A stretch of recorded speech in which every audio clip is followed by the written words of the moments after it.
What if the golden ages weren't quite so golden? What if behind the victory monuments and the temple inscriptions, behind the carefully carved propaganda and the official histories, there existed something far darker? Rulers whose grip on reality was slipping while the world around them pretended everything was fine.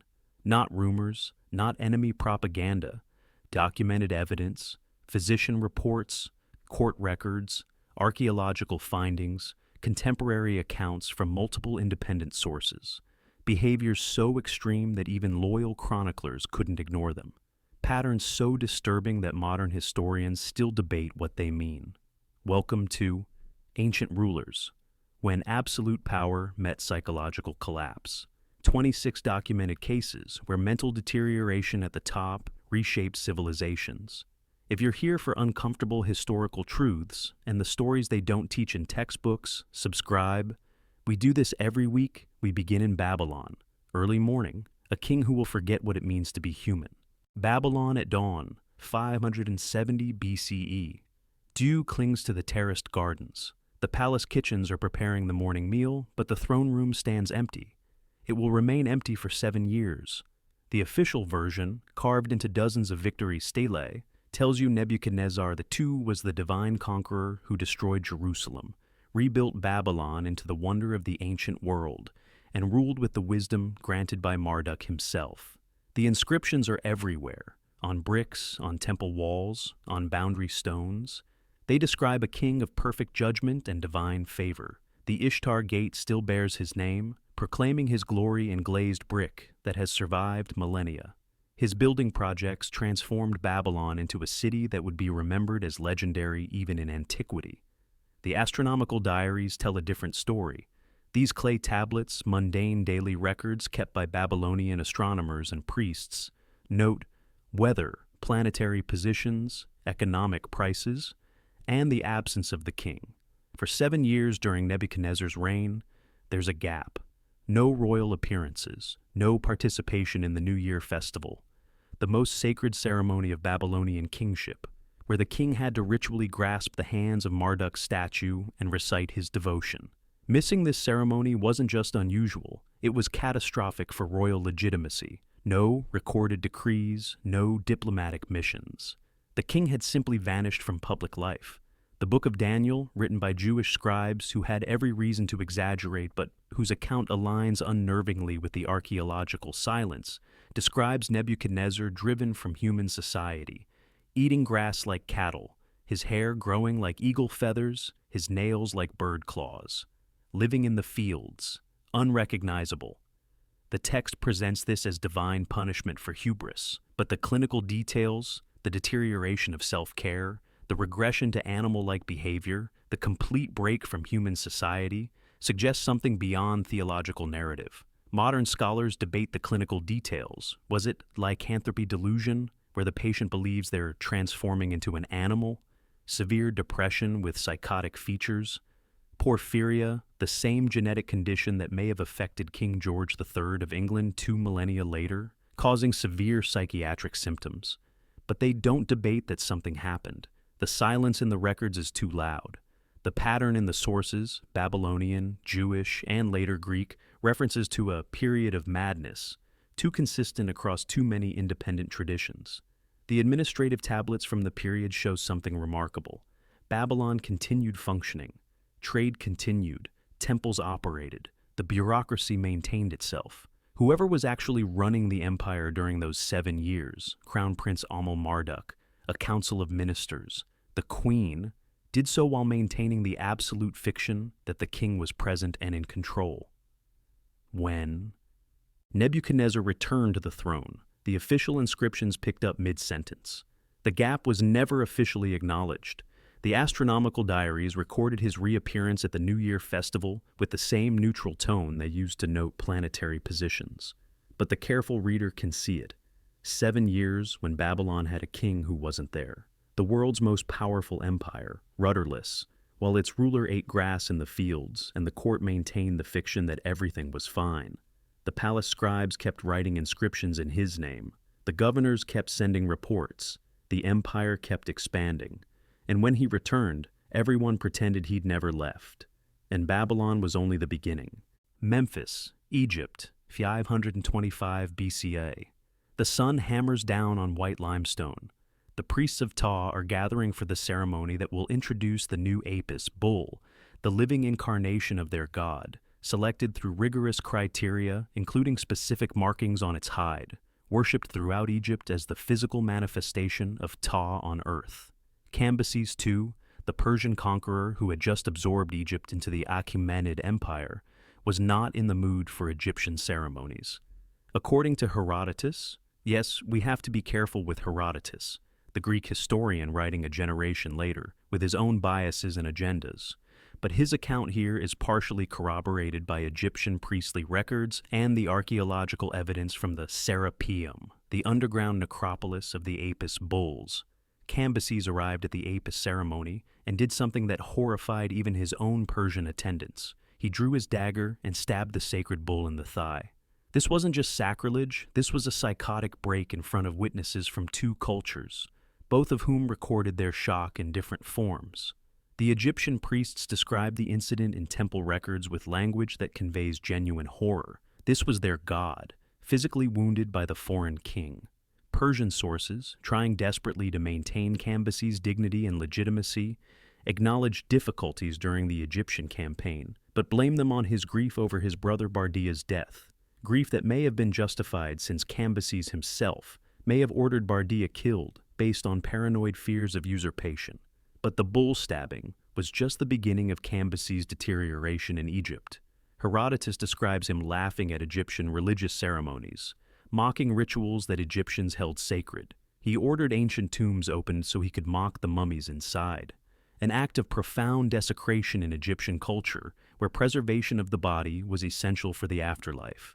He reportedly ordered the Temple of Ptah burned, though archaeological evidence doesn't support this actually happening, suggesting either Herodotus was wrong or the order was quietly ignored. The Egyptian priest Manetho's king list, compiled centuries later from older sources, notes that Cambyses went mad after conquering Egypt. The language is clinical, not propagandistic. These lists usually just record names and reign lengths, so noting madness is significant. Then Cambyses' behavior escalated beyond religious offenses. He reportedly ordered his own brother murdered based on a dream. Though since he may have already killed Bardia before entering Egypt, this might be confused chronology, or there may have been another brother. He killed his sister wife Roxana, who was pregnant, by kicking her in the abdomen during a rage. Multiple sources report this incident with disturbing specificity: the kick, the miscarriage, the death. He ordered two noble Persian youths, sons of Prexaspes, buried alive as entertainment during a feast. He had 12 distinguished Persian nobles executed upside down for no recorded reason beyond momentary displeasure. The evidence gets complicated here because we're dealing with the intersection of Persian shame-faced admission and Egyptian propagandistic exaggeration. How much really happened? But the tomb of the Apis bull that died during Cambyses' reign exists. It's been excavated. The date on the sarcophagus falls during his rule, and forensic examination of the mummified bull shows signs of traumatic injury to the leg. The archaeological evidence supports the story's core. Something happened to that bull, and something happened to Cambyses.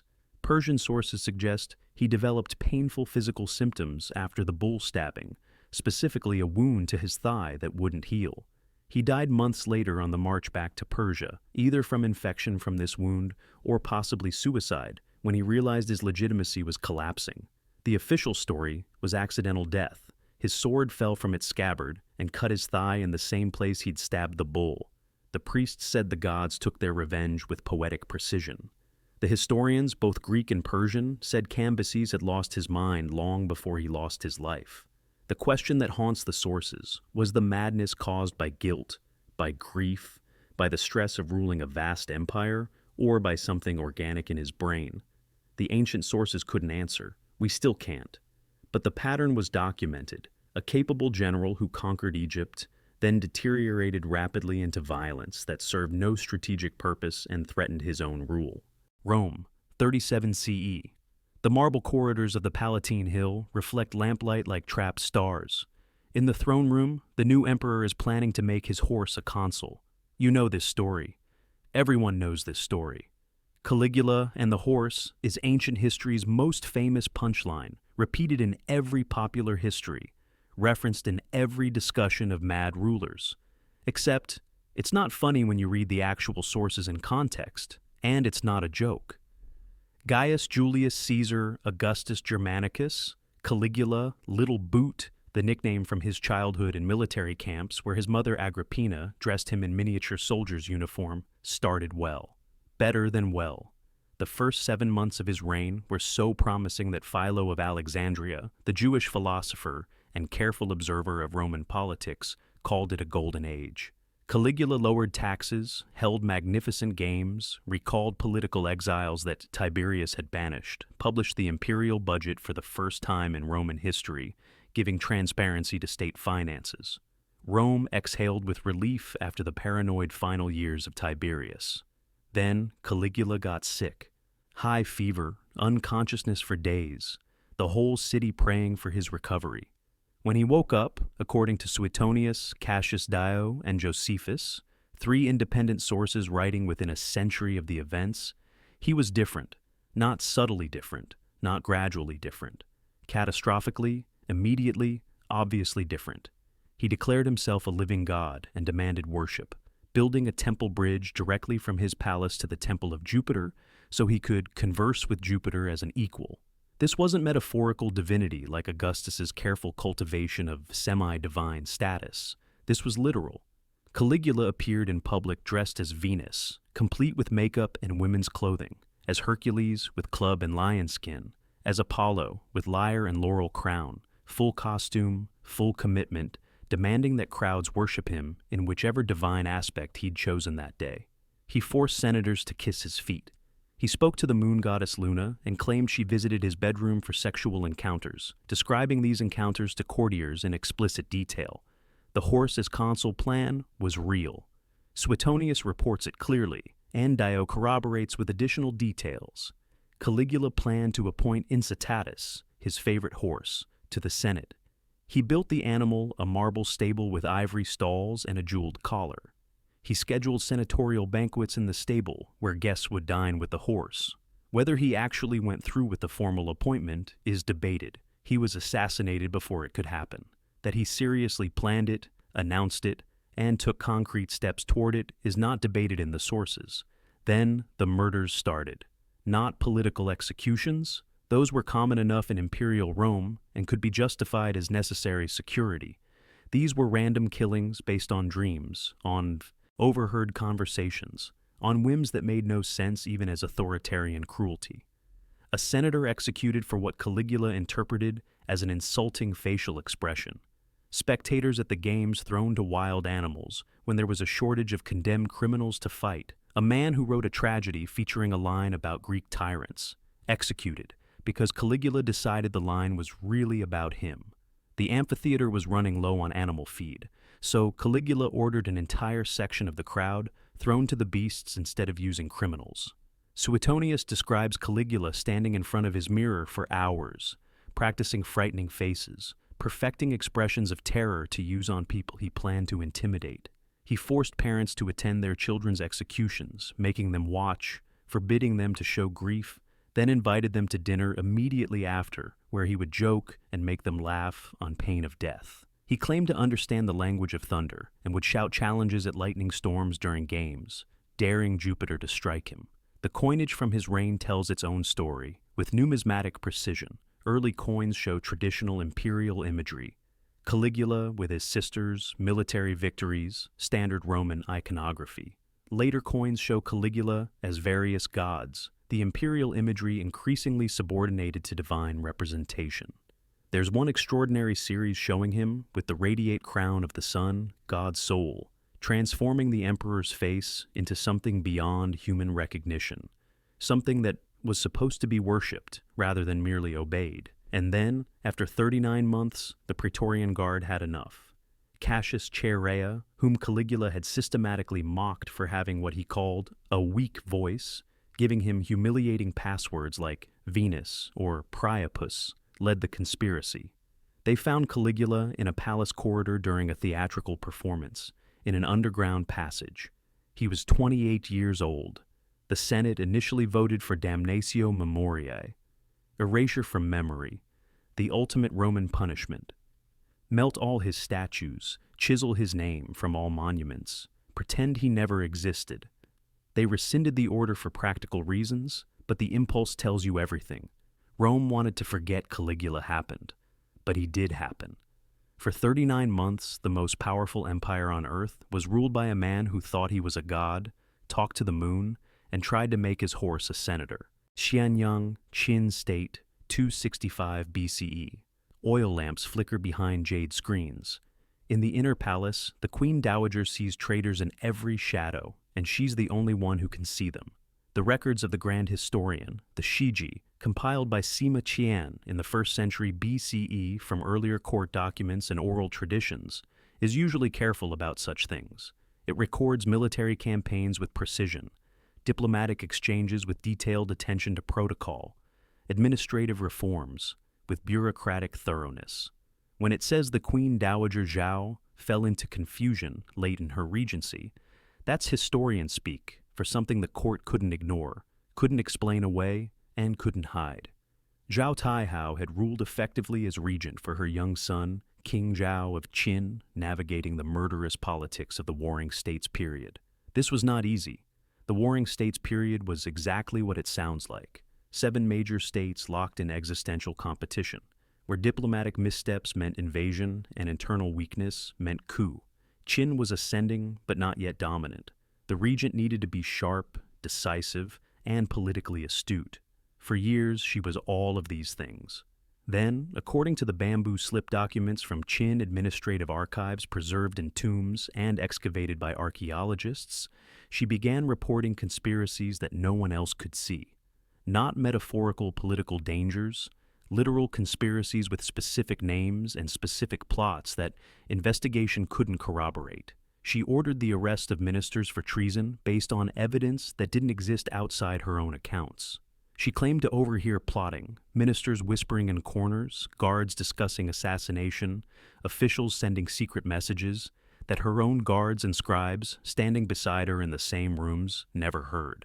The court faced an impossible situation that illuminates the fundamental problem of absolute monarchy meeting mental deterioration.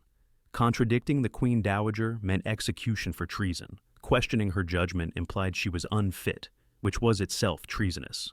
But confirming her delusions meant executing innocent ministers and destabilizing the government that was actually functioning. The compromise, visible in the administrative records preserved on bamboo slips, was elaborate theater. Officials would record her accusations with serious attention, launch investigations that would take months, allow cases to disappear into bureaucratic procedure, hoping each time that she'd forget or move on to different concerns. It worked until it didn't. When she ordered the execution of Rang Hu, one of Qin's most capable generals, on charges of plotting with demons, not metaphorical demons, actual supernatural entities she claimed to have witnessed in conversation with him, the court had to act. According to the Shiji, ministers led by Lord Meng Chang staged what looks almost like a modern intervention.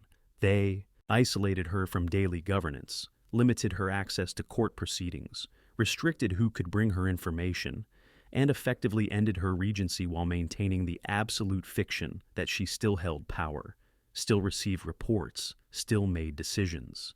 The administrative documents show the shift. Edicts that had been issued in her name suddenly show different linguistic patterns, different priorities, different decision-making processes, clearly coming from the ministerial council while maintaining her seal and authority. She was given reports to read, carefully curated to avoid triggering more accusations. She issued orders that were solemnly received and then quietly ignored or interpreted by the officials actually running Qin. She spent her final years in the inner palace, still issuing orders that no one followed, still seeing conspiracies no one else could see, still convinced she was ruling while the actual governance happened around her, like water flowing around a stone. The records stop mentioning her activities 3 years before her death. She simply fades from the administrative history, while presumably still alive, still in the palace, still technically regent, but functionally absent. Her son, King Zhao, came of age and took personal power without incident. The transition was smooth because the transition had already happened years earlier. The kingdom had learned to function without her while pretending she was still in charge. The pattern crystallizes here. Untreated paranoid deterioration at the center of a great power, and an entire governmental apparatus bending itself into knots to maintain the fiction of normalcy. The system survived, but the human cost is recorded in the bamboo slips the ministers executed based on her accusations before the court found its workaround. The administrative paralysis during the transition, the energy diverted from actual governance to managing her delusions. Damascus Marketplace, 167 BCE. Merchants instinctively avert their eyes when the king passes, not from respect, from self-preservation. You never know what will set him off today. Antiochus IV ruled the Seleucid Empire, the Hellenistic Greek successor state, controlling Syria, Judea, Mesopotamia, and parts of Asia Minor after Alexander the Great's empire fractured. His official name, Epiphanes, meant God manifest, the visible manifestation of divinity on earth. His subjects, according to Polybius, the Greek historian who knew people at the Seleucid court, had a different name for him, Epimanes, the Mad One. The pun worked in Greek. One letter separated divine manifestation from madness. The evidence for his psychological deterioration comes from multiple hostile sources, always a concern for historians, since enemies exaggerate, but they're corroborated by his own coins and policy actions that don't make sense without the context of genuine cognitive disturbance, rather than mere political calculation. Polybius, writing with the careful skepticism of a Greek intellectual, describes Antiochus wandering the marketplaces of Antioch disguised badly as a commoner, wearing a toga and pretending to campaign for magistracies like a regular citizen rather than an absolute monarch. He'd buy jewelry from street vendors and hand it out to random strangers he decided to honor. He'd organize theatrical performances where he would play roles himself, not just sponsor the plays, but act in them, commanding applause, responding to criticism with either excessive gratitude or sudden rage depending on his mood. He appeared at public baths unannounced, had servants dump expensive perfumes like spikenard and saffron on random bathers, then laughed at their shocked reactions as the oils ruined their clothes. These sound like eccentric behavior, the kind of thing Roman emperors would later do as deliberate theater of power. But read in context with the other evidence, they suggest something less controlled. The randomness, the lack of political purpose, the apparent need for validation through applause, the swinging between generous and threatening. This reads less like calculated display and more like mania. Then there's the Jewish evidence. First Maccabees and Second Maccabees, the Jewish historical texts written within decades of the events, describe Antiochus's policies in Judea. He didn't just promote Greek culture, standard imperial policy throughout the Hellenistic world, done successfully by his predecessors and contemporaries. He became obsessed with eliminating Jewish religious practice entirely, to a degree that made no political, economic, or strategic sense whatsoever. He outlawed circumcision on pain of death, Sabbath observance, death, Torah study, death. He ordered pigs sacrificed in the Temple of Jerusalem, the single most offensive act imaginable to the Jewish population he was supposed to be governing. He placed a statue of Zeus, or possibly himself as Zeus, in the Holy of Holies, the sacred inner chamber where only the high priest could enter once a year. Jewish mothers who circumcised their sons were executed with their babies hung from their necks. The specificity is in the sources. This wasn't just religious persecution. The Romans would later persecute Christians brutally, but with clear political logic about loyalty and social order.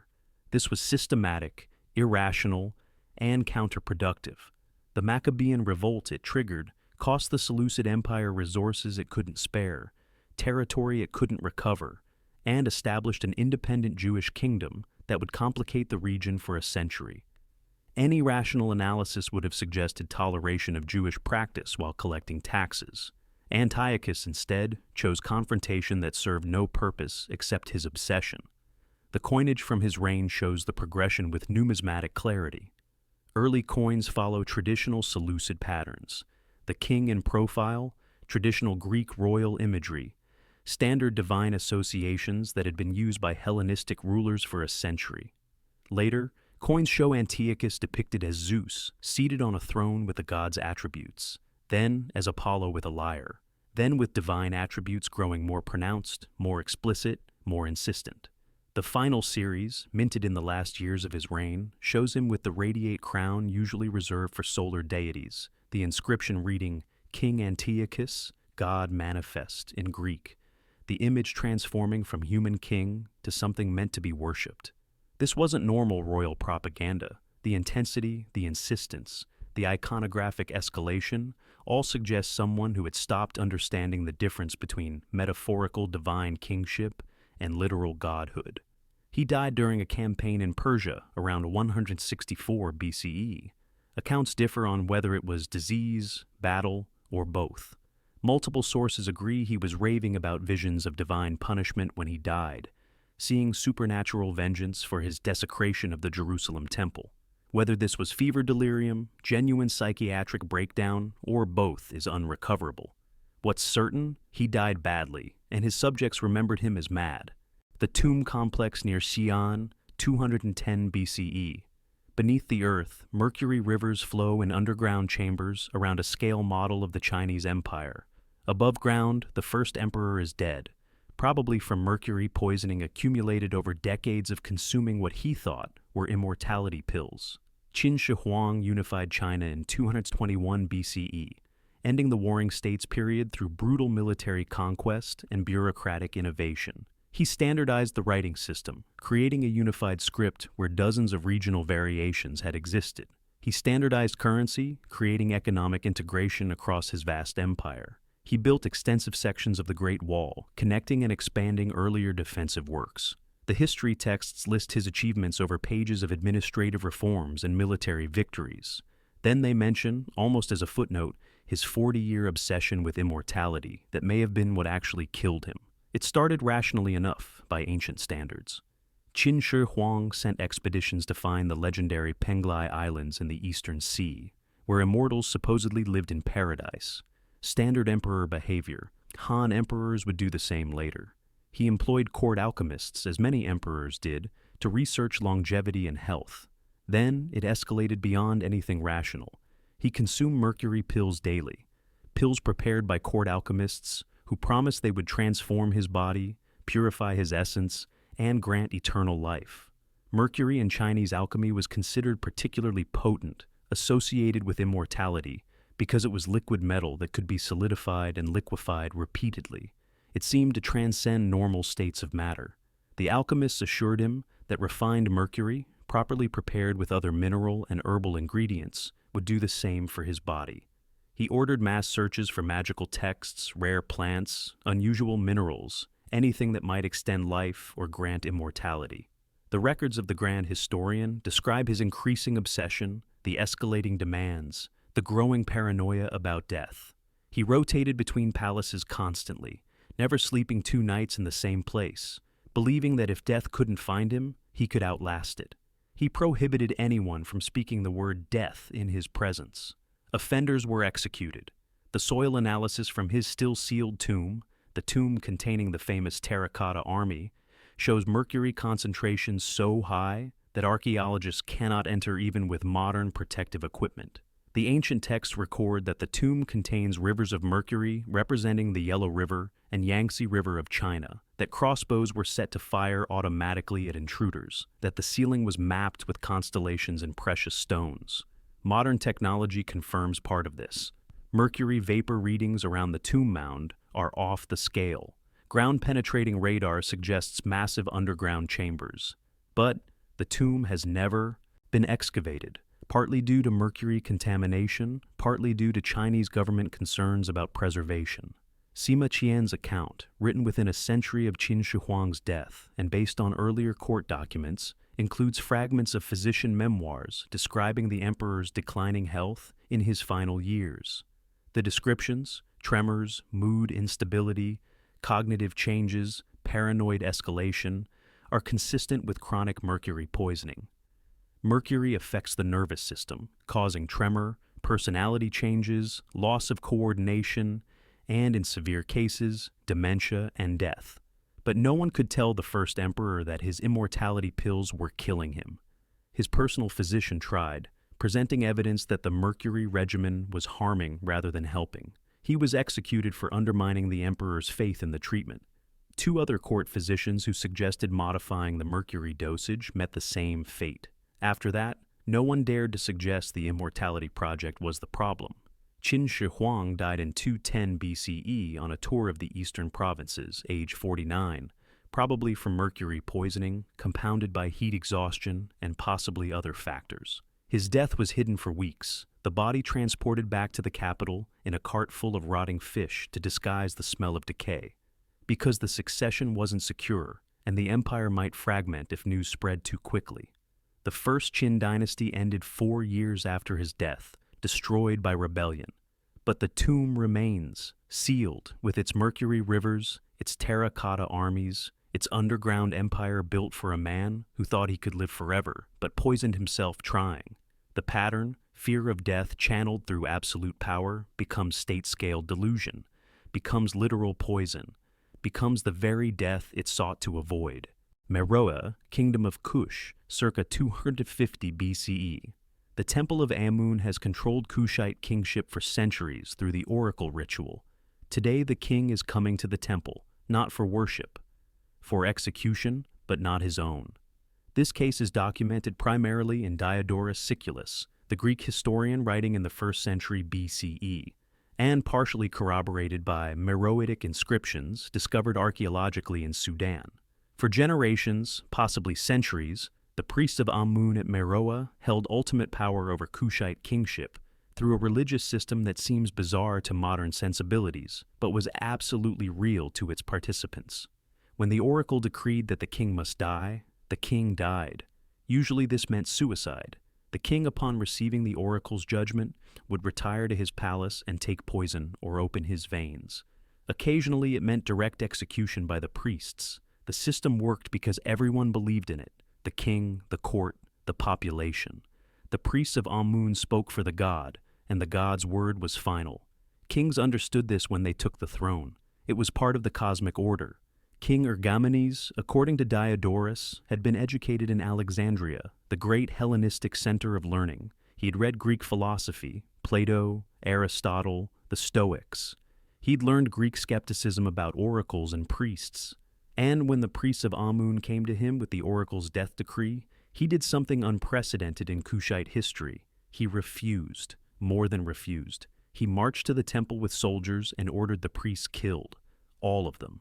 Diodorus describes this with what seems like approval. He was a Greek writer who viewed killing priests as freeing oneself from superstition, rather than committing sacrilege.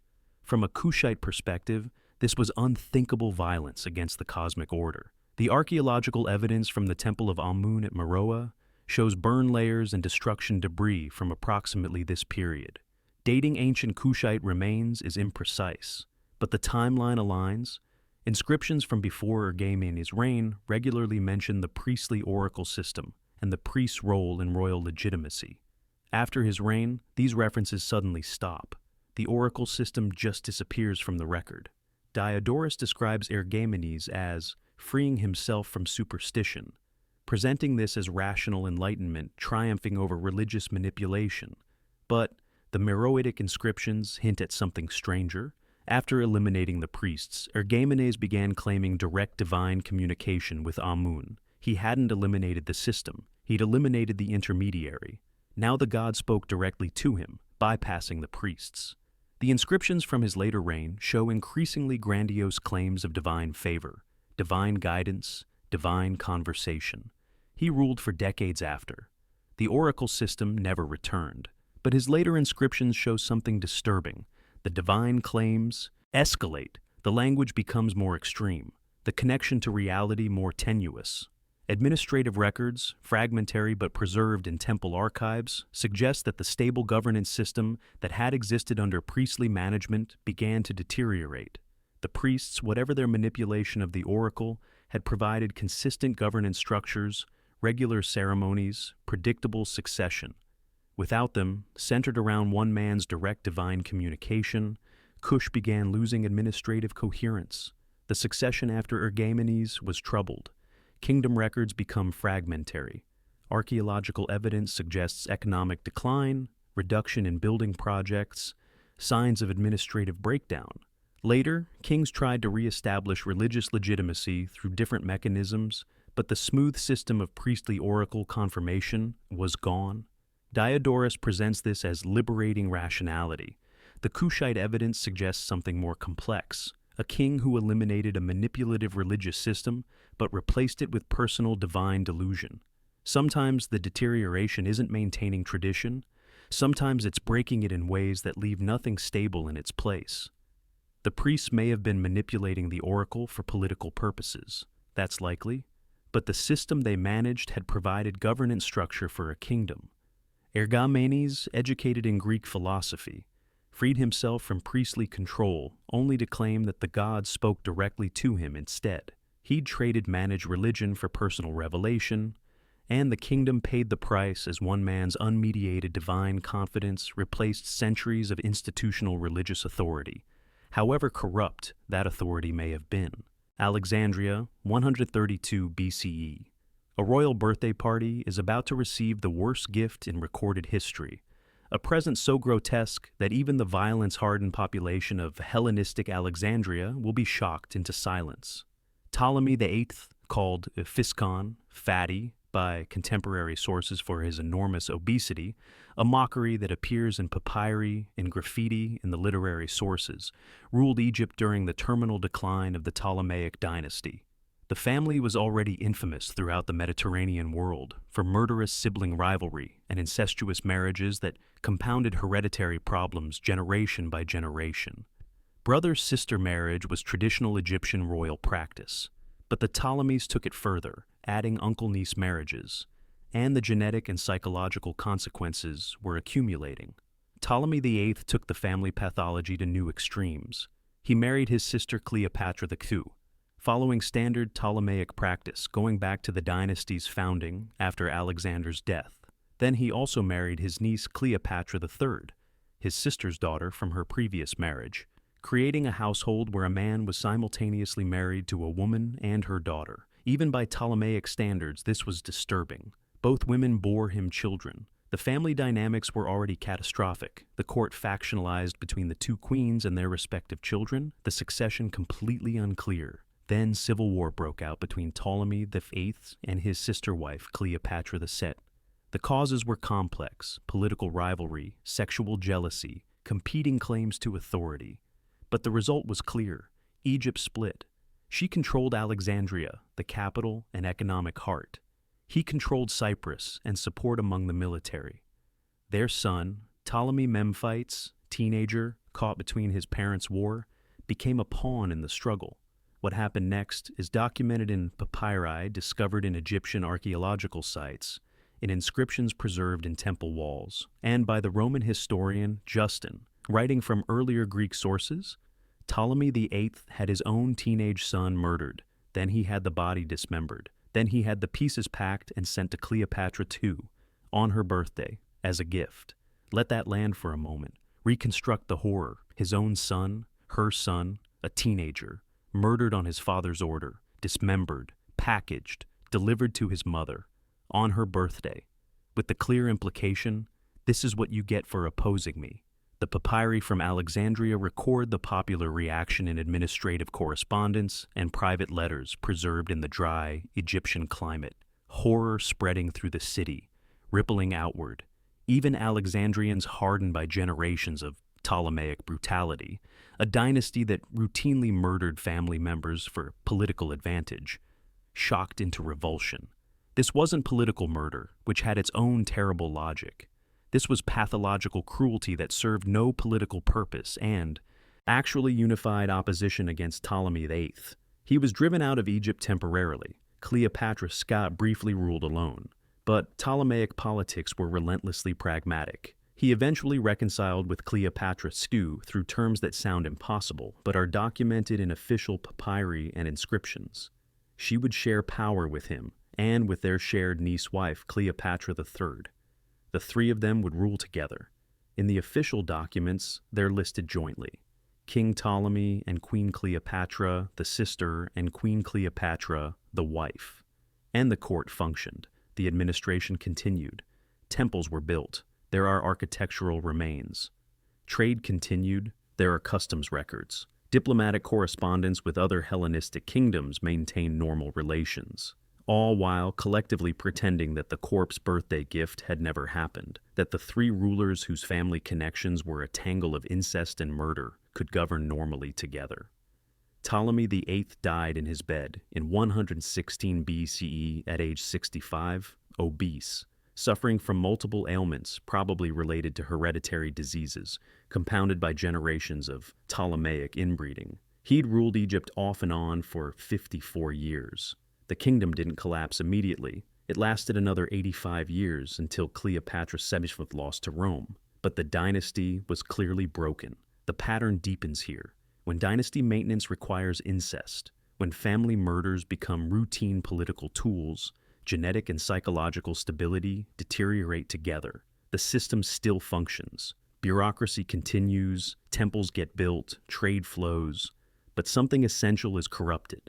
And occasionally the corruption produces something so extreme that even the participants in the system recoil. Pataliputra, India, 240 BCE.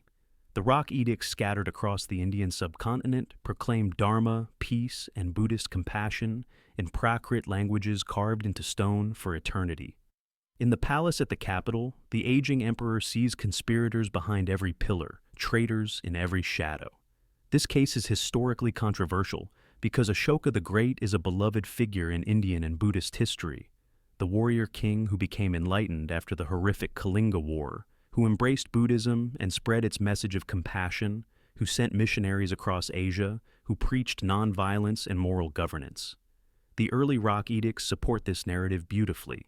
The problem is the late edicts, which tell a different story. The shift is visible in the inscriptions themselves, preserved in stone across the former Mauryan Empire. Early rock edicts, from years 1 to 12 of his reign, after his conversion following the Kalinga War, are measured, philosophical, sophisticated. They emphasize moral governance, religious tolerance, compassion for all living beings, welfare for subjects. Rock Edict the Thrin describes his remorse for Kalinga.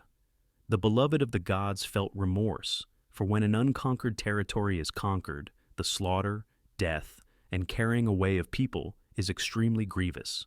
The language is reflective, genuinely troubled, seeking better paths. The later edicts from years 25-35 of his reign show transformation.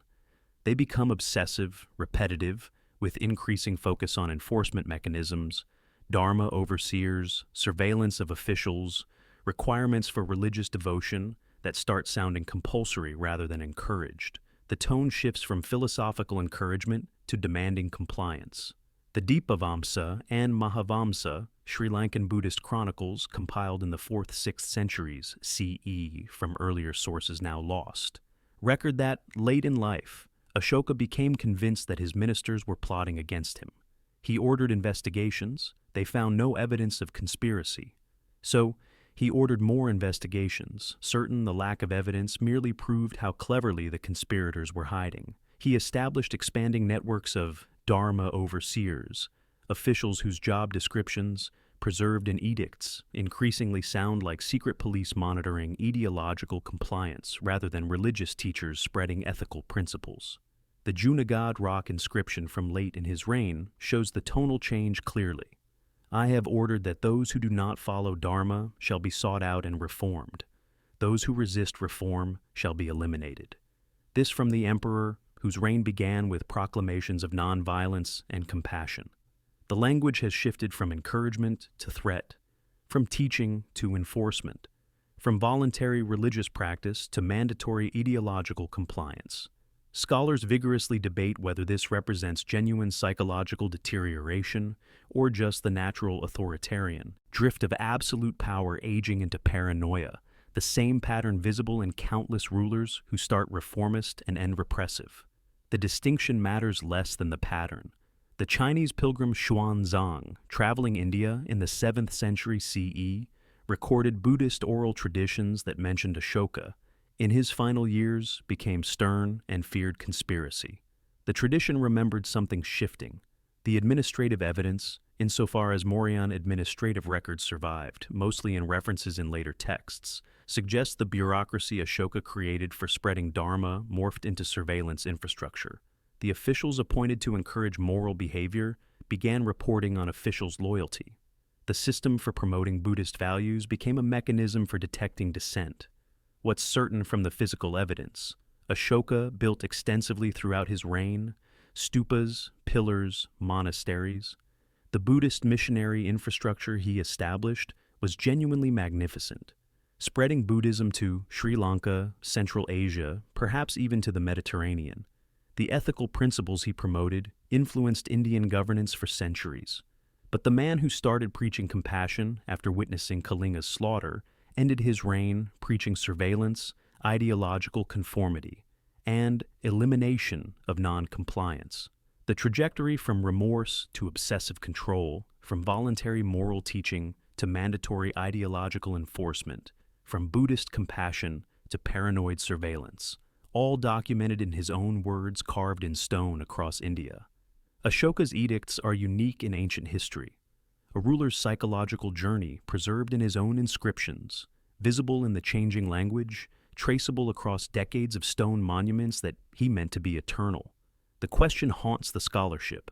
Was the late reign paranoia and authoritarian drift a betrayal of his earlier Buddhist principles, or their logical conclusion when Buddhist Dharma becomes state-enforced ideology? Did Ashoka deteriorate psychologically, or did the same remorse and moral intensity that drove his Buddhist conversion curdle into obsessive control when he couldn't perfect his empire despite decades of trying? Chang'an, China, 193 BCE. In the imperial palace, attendants take turns staying awake by the emperor's bedside through the long night watches. If they fall asleep, they might not wake up. The emperor might kill them, while lostmen in whatever battles rage in his nightmares. Liu Bang, Emperor Gaozu, rose from peasant origins to found the Han dynasty, one of China's greatest and longest-lasting imperial dynasties, ruling China for over 4 centuries.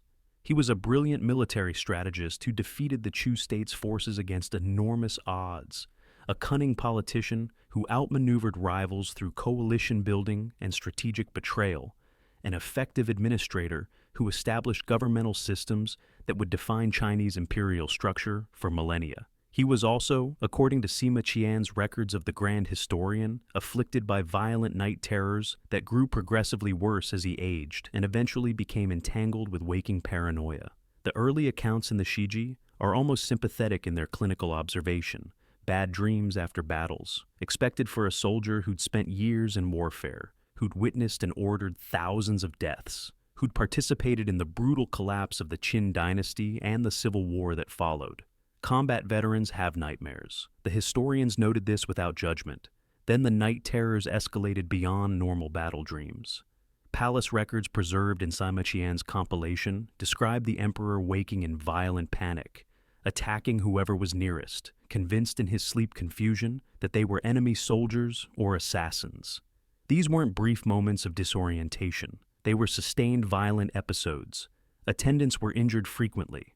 One was killed when the emperor, apparently still asleep, or in that twilight state between sleep and waking, seized a sword from a guard and struck before recognizing where he was or who he was attacking. The court physician's memoirs, fragments preserved in later medical compilations that drew on palace archives, describe attempts at treatment using every method available to Han-era medicine: herbal remedies to induce calm sleep, ritual purifications to drive away evil spirits believed to cause nightmares, dietary modifications, acupuncture.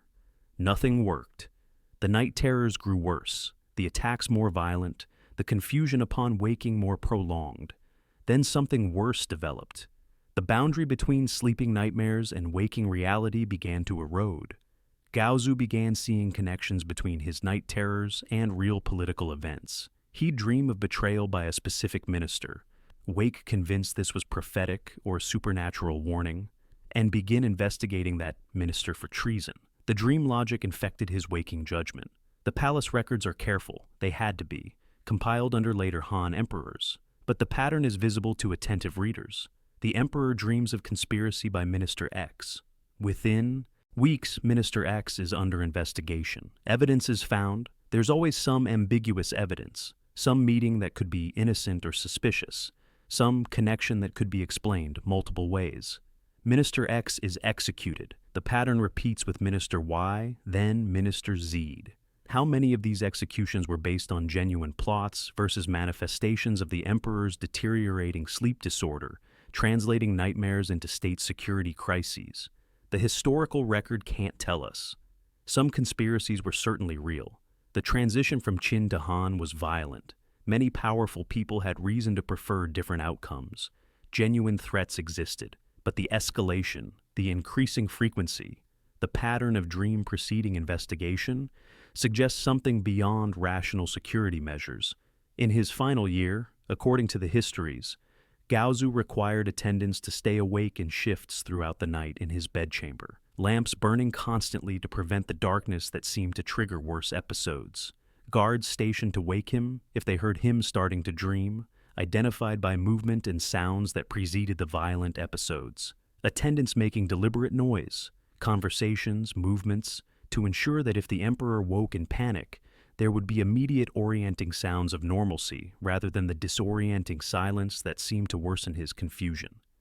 The palace essentially developed a protocol for managing the emperor's sleep disorder, documented in administrative records that survived in fragments, rotation schedules for attendants, instructions for waking the emperor at the first signs of nightmare, procedures for securing weapons before sleep periods.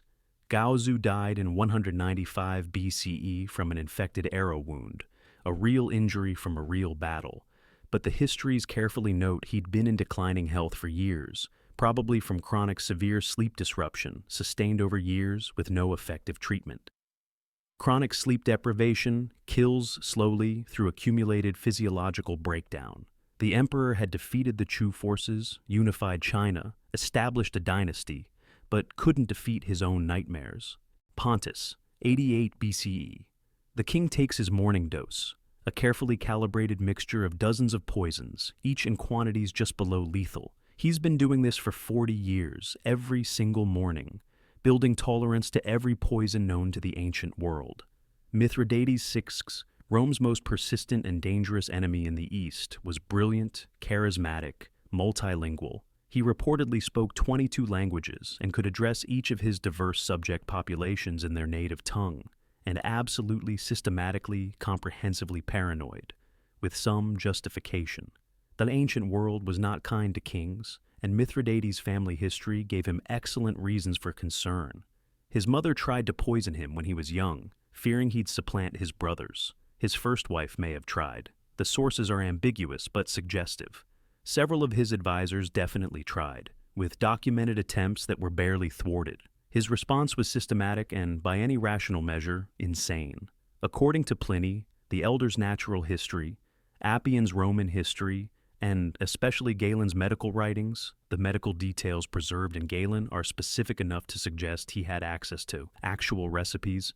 Mithridates began microdosing himself with every poison known to the ancient Mediterranean world: arsenic, aconite, wolfsbane, hemlock, belladonna, strychnine, dozens of plant, mineral, and animal-derived compounds every single day, in carefully calculated doses that were high enough to build tolerance but low enough, supposedly, not to cause immediate death.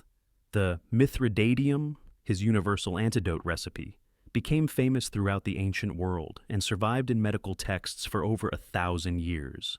The complete recipe preserved in Galen's writings contained 54 ingredients: opium, myrrh, saffron, ginger, cinnamon, castor, frankincense, hypocystis juice, galbanum, sagopinum, and dozens more, mixed according to complex procedures. It's genuinely sophisticated pharmacology. Some of the ingredients actually would counteract common poisons through various mechanisms. Others would just make you sick. The theory was that by consuming small amounts of many poisons along with the antidotes, the body would learn to neutralize all of them. The problem with Mithridates' brilliant plan, he was consuming poison daily, for decades. The cumulative effect of chronic low-dose poisoning, even with tolerance mechanisms, includes cognitive changes.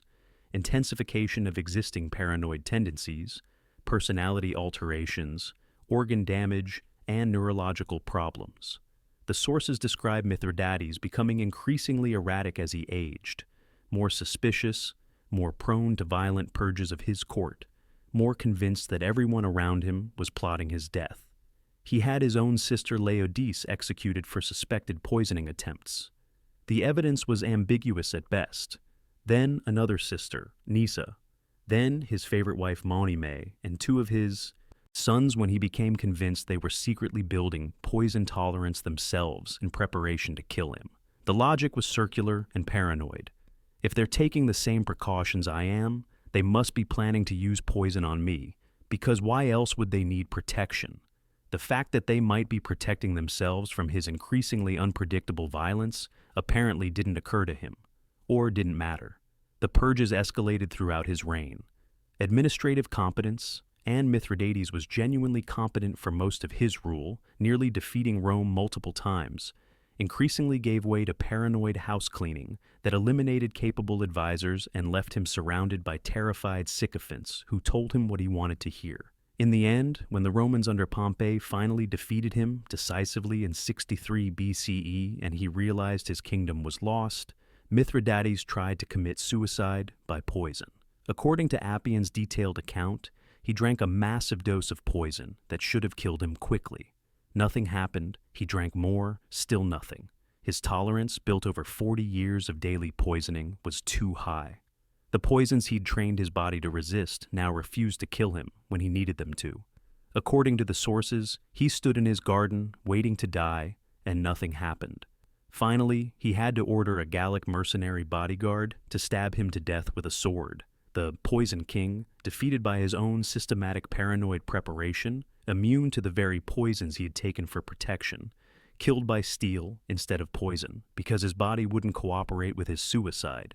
His recipe, the Mithridateum, survived him by centuries.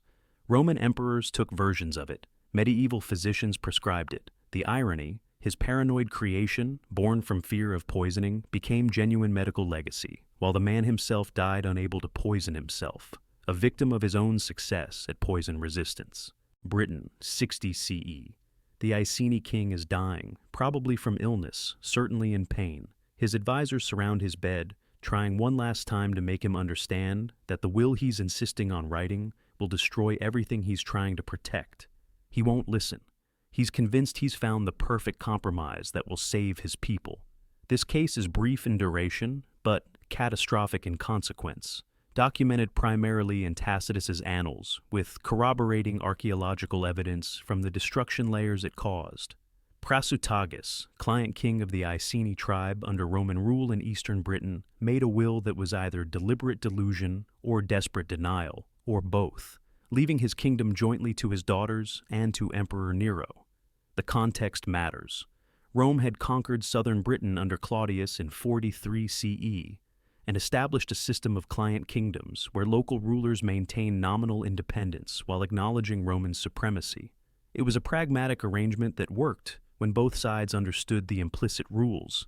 Prasutagus had been a successful client king, maintaining peace, collecting taxes for Rome, keeping his territory stable.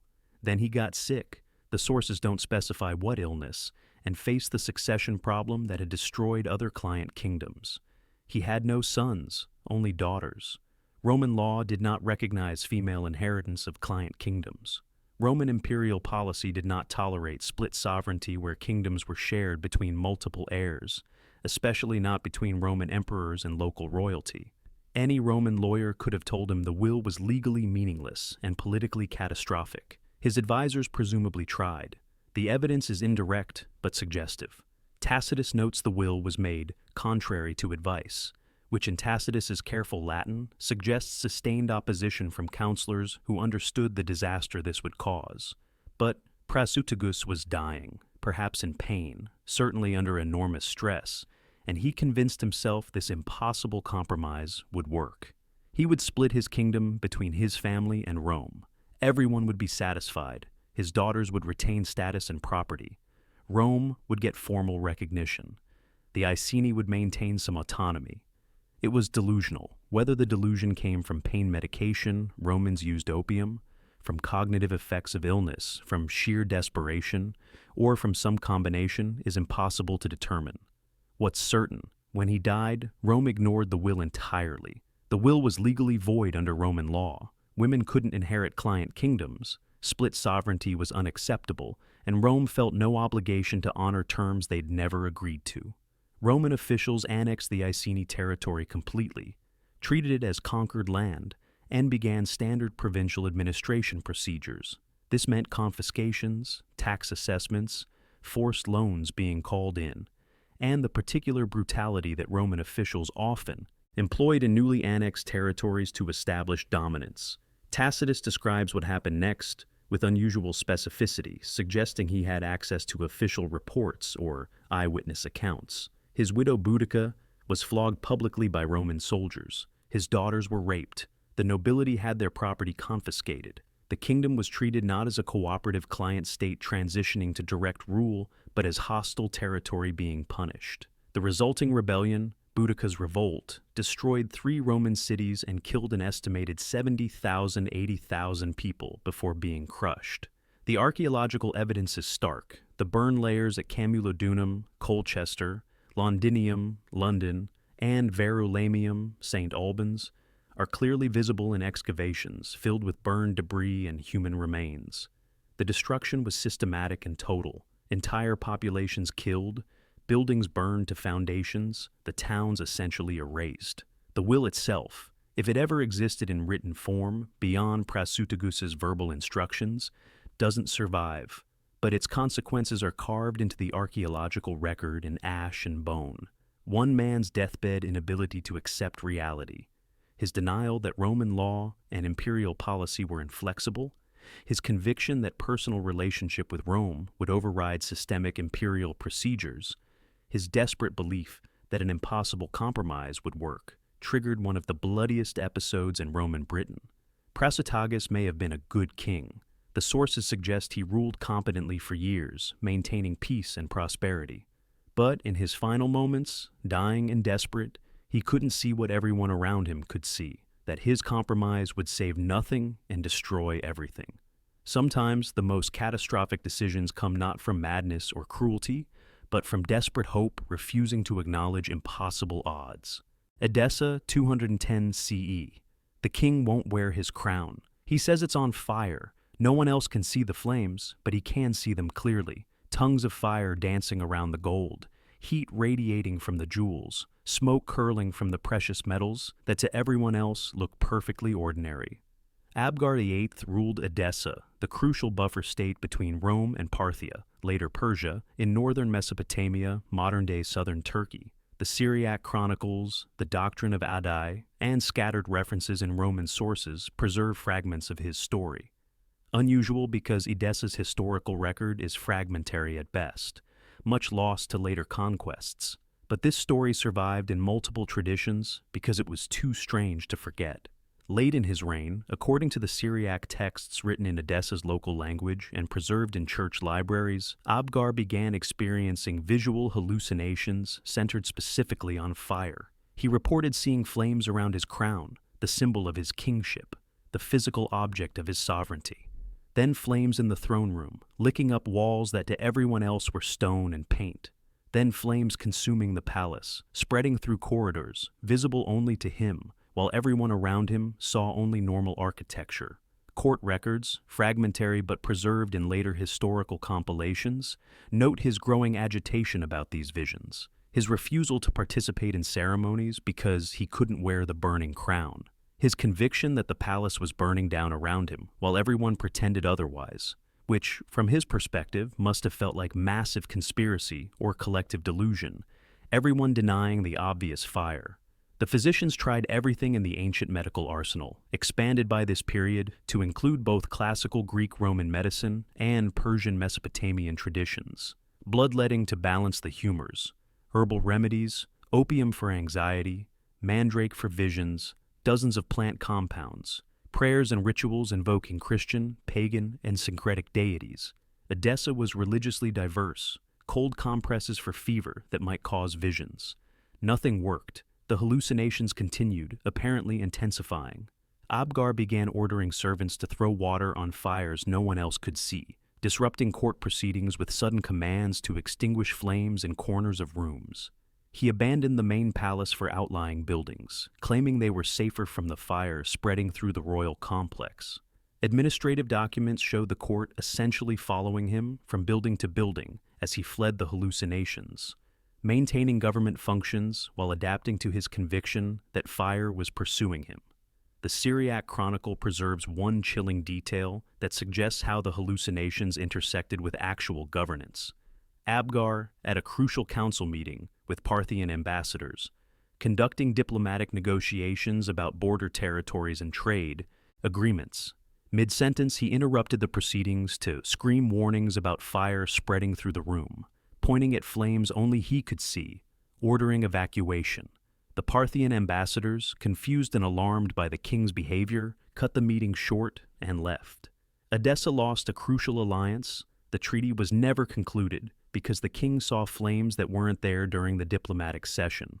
The sources suggest the hallucinations may have been accompanied by other symptoms, references to the king's declining health, to his refusal of certain foods, to his isolation from courtiers.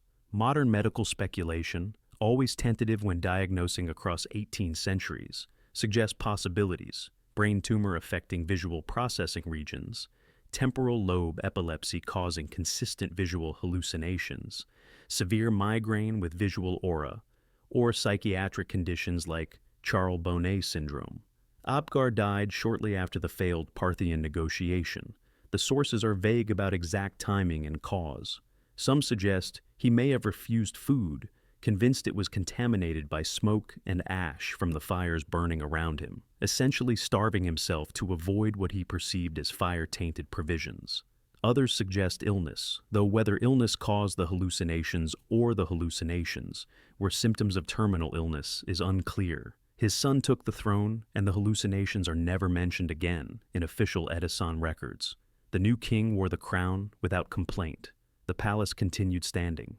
But the Syriac texts preserved the story in religious and historical compilations, detailed enough and specific enough to seem too strange for pure propaganda or invention. The king who saw fire everywhere, who fled from flames no one else could see, who lost crucial alliances because he couldn't stop seeing the burning crown, preserved in fragments across centuries, as testament to how private perception, when it belongs to absolute rulers, becomes public catastrophe regardless of whether anyone else shares the vision. Capri, 35 CE.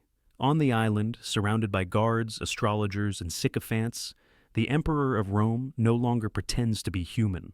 The mainland is visible across the bay, but Tiberius hasn't returned to the capital in years and never will again. Tiberius started as one of Rome's most capable generals and administrators. This isn't propaganda. It's documented in military records and administrative reforms that worked. His early reign was marked by fiscal responsibility, military competence, and administrative efficiency. He paid down debts left by Augustus, managed provincial governors carefully, and maintained the empire's borders. Then, in 26 CE, he left Rome for the island of Capri and never returned. For the last 11 years of his reign, he ruled the Roman Empire from exile, while something dark happened to him in island isolation. Suetonius, Tacitus, and Cassius Dio describe what happened on Capri with such specific, horrified detail that even allowing for senatorial exaggeration, and there's definitely exaggeration, these senators hated Tiberius, something genuinely terrible was occurring. The consistency across hostile sources written decades apart suggests a core of truth beneath the rhetorical embellishment. Tiberius surrounded himself with astrologers and fortune-tellers, particularly Thrasyllus, the Greek astrologer whom he consulted on every decision, not just major military or administrative choices, but daily activities, personal interactions, everything. Court correspondence preserved in Tacitus shows Rome's government essentially waiting for astrological readings from Capri before making policy decisions. The emperor had subordinated governance to star reading. He built 12 villas on Capri, each dedicated to a different god, or, increasingly, to different aspects of his own grandiose self-conception. He imported Greek scholars and philosophers, then humiliated them with obscure questions about Homer and mythology, having them thrown from the cliffs if they failed to answer adequately. Suetonius preserves the detail that Tiberius kept a personal memory expert whose job was to provide obscure textual references to trap visiting intellectuals. The sexual allegations in Suetonius are so extreme, they seem like obvious propaganda. Trained children, elaborate chambers, acts that shocked even Roman writers who weren't easily shocked. Except they're corroborated in different forms by all three major sources writing independently. Tacitus is typically restrained and still describes abominations too shameful to detail. Dio provides specifics. The consistency suggests something beyond pure invention. But the psychology beneath the depravity is what's documented most clearly across all sources. Tiberius stopped seeing other humans as human beings deserving of consideration. The sources describe him watching from clifftops as people were tortured for entertainment, making jokes about their screams, rating their performances, ordering dinner guests thrown from heights after pleasant conversations, apparently enjoying the transition from convivial dining to sudden terror and death. The cruelty wasn't hot rage, it was cold amusement. Tacitus preserves Senate correspondence and administrative documents that show Rome's government essentially running itself, while Tiberius sent bizarre, contradictory orders from Capri.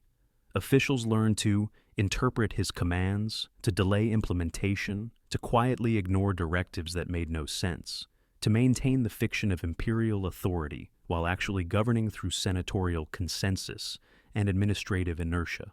The empire functioned despite the emperor, not because of him. The paranoia accelerated in isolation. Tiberius maintained networks of informers, the infamous delatores, who reported suspected treason. Trials based on these reports became frequent, with torture used routinely and executions common. But the accused often weren't real threats. They were people who'd annoyed the emperor years earlier, or whose property Tiberius wanted confiscated, or who'd simply been unlucky enough to attract informer attention. The judicial process became terror mechanism rather than justice system. Sejanus, his praetorian prefect, essentially ruled Rome as regent, while Tiberius remained on Capri, until Tiberius became convinced Sejanus was plotting against him. The purge that followed killed Sejanus, his family, his associates, and hundreds of others in expanding circles of suspicion. Then, Macro replaced Sejanus, and the system continued, just with different people being thrown off cliffs. He died on Capri in 37 CE, age 77, possibly smothered with a pillow by Macro, who may have been doing Rome a favor. The Senate initially refused to grant him divine honors, the clearest possible statement that he'd failed as emperor, then relented under pressure, because denying honors would mean officially admitting what everyone knew, that Rome had been ruled from Capri by something that was no longer entirely sane. The villas on Capri remain, partly excavated, testimony to the island exile where capability curdled into cruelty and Rome's government learned to function around an emperor who'd stopped participating in humanity. Rome, 220 CE. A 14-year-old Syrian priest has become emperor of Rome through a military coup and brought his god with him, a sacred black stone that he worships with rituals Rome finds incomprehensible. The Senate is starting to realize this was a catastrophic mistake. Marcus Aurelius Antoninus, called Elagabalus after the Syrian sun god Elagabal he served, was proclaimed emperor through military coup orchestrated by his grandmother Julia Maesa, who used family connections to the Severan dynasty and soldiers' nostalgia for Caracalla, Elagabalus' supposed father, to seize power. He was 14 years old, beautiful in that androgynous way that Roman and Greek sources sometimes note, charismatic in person, and had been raised from birth as the high priest of Elagabal at Emesa in Syria. The critical problem that would doom him: he never stopped being the high priest. He brought the sacred black stone of Elagabal, a meteorite, an iron-rich rock from space that had been worshipped in Emesa for centuries, to Rome, and installed it in a temple on the Palatine Hill. Then he began reorganizing all of Roman religion around this Syrian solar deity that Romans had barely heard of. Then he began enacting ritual requirements on Rome itself, imposing Syrian religious practices on Latin culture. The Historia Augusta, always problematic but corroborated here, Cassius Dio, writing as contemporary senator, and Herodian, writing shortly after, describe what followed with varying levels of horror, fascination, and confusion. Elagabalus didn't just promote his god, he compulsively enacted rituals, daily ceremonies at dawn, multiple ceremonies throughout the day, ceremonies that required attendance from senators, from the Vestal Virgins, Rome's sacred priestesses, from military officers. The Roman government ground to halt for Syrian sun worship. He circumcised himself, genital cutting that Romans found barbaric and disturbing, and reportedly tried to have Roman nobles do the same. He married and divorced 5 women in 4 years, including Aquilia Severa, a Vestal Virgin, violating one of Rome's most fundamental taboos. Vestal virgins took vows of chastity. Violation meant being buried alive. Elagabalus married one, claiming it would produce godlike children, then divorced her, then married her again. The sources describe behavior that suggests either being transgender, gender non-conforming, or enacting ritual self-feminization practiced by some Syrian priests. The context is irrecoverable across 18 centuries. Dio reports that Elagabalus requested physicians find a way to give him female anatomy. He preferred feminine titles, wore makeup and women's clothing, and may have offered rewards to anyone who could surgically create female genitalia for him. Whether this was personal gender identity, religious ritual performance, or both is impossible to determine, and probably didn't map to modern categories anyway. But Rome was profoundly disturbed. The emperor appearing in public dressed as Venus, dancing in women's clothing at religious ceremonies, insisting on feminine forms of address. This violated everything Roman culture understood about gender, about emperor performance, about masculinity and authority. The rituals escalated beyond Roman tolerance. Elagabalus ordered that the sacred black stone of Elagabal be ritually married to a statue of a goddess. Full ceremony with senators attending, treating a rock and a statue as bride and groom. He had himself circumambulated by dancing priests with drums and cymbals during state meetings, Syrian religious performance interrupting Roman governance. He reportedly sacrificed children. Almost certainly propaganda, but the fact sources felt it was plausible tells you how far things had gone. The coinage from his brief reign shows progressive transformation.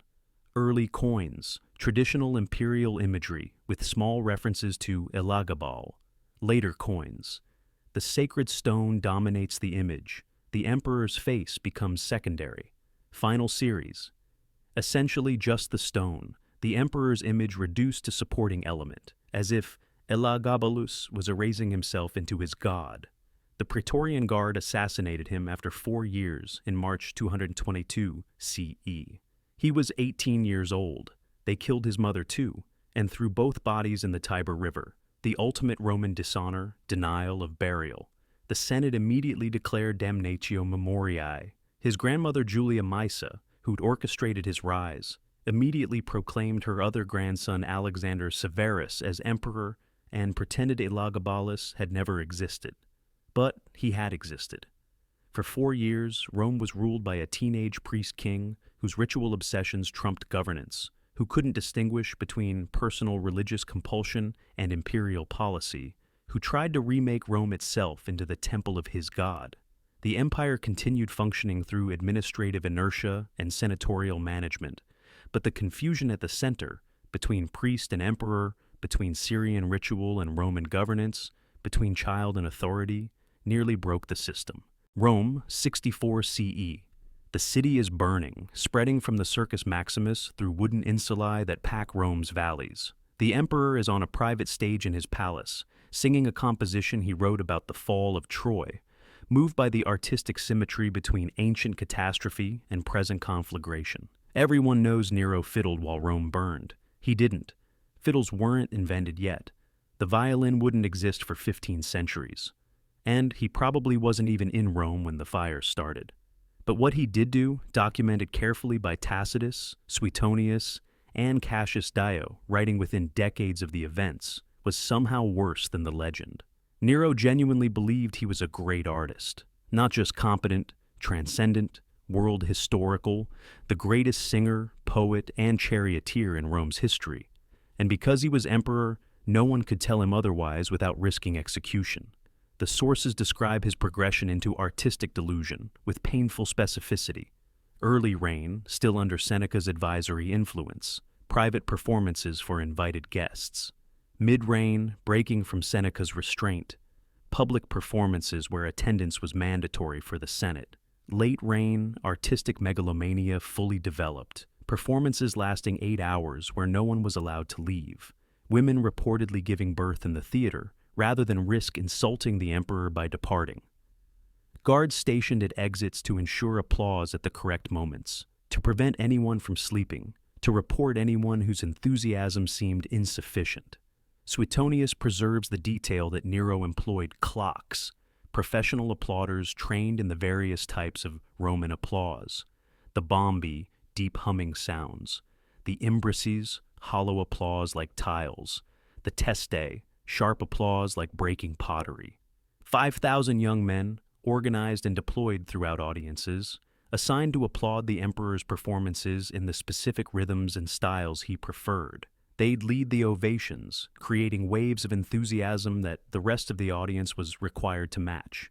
But Nero believed the applause was genuine, all of it.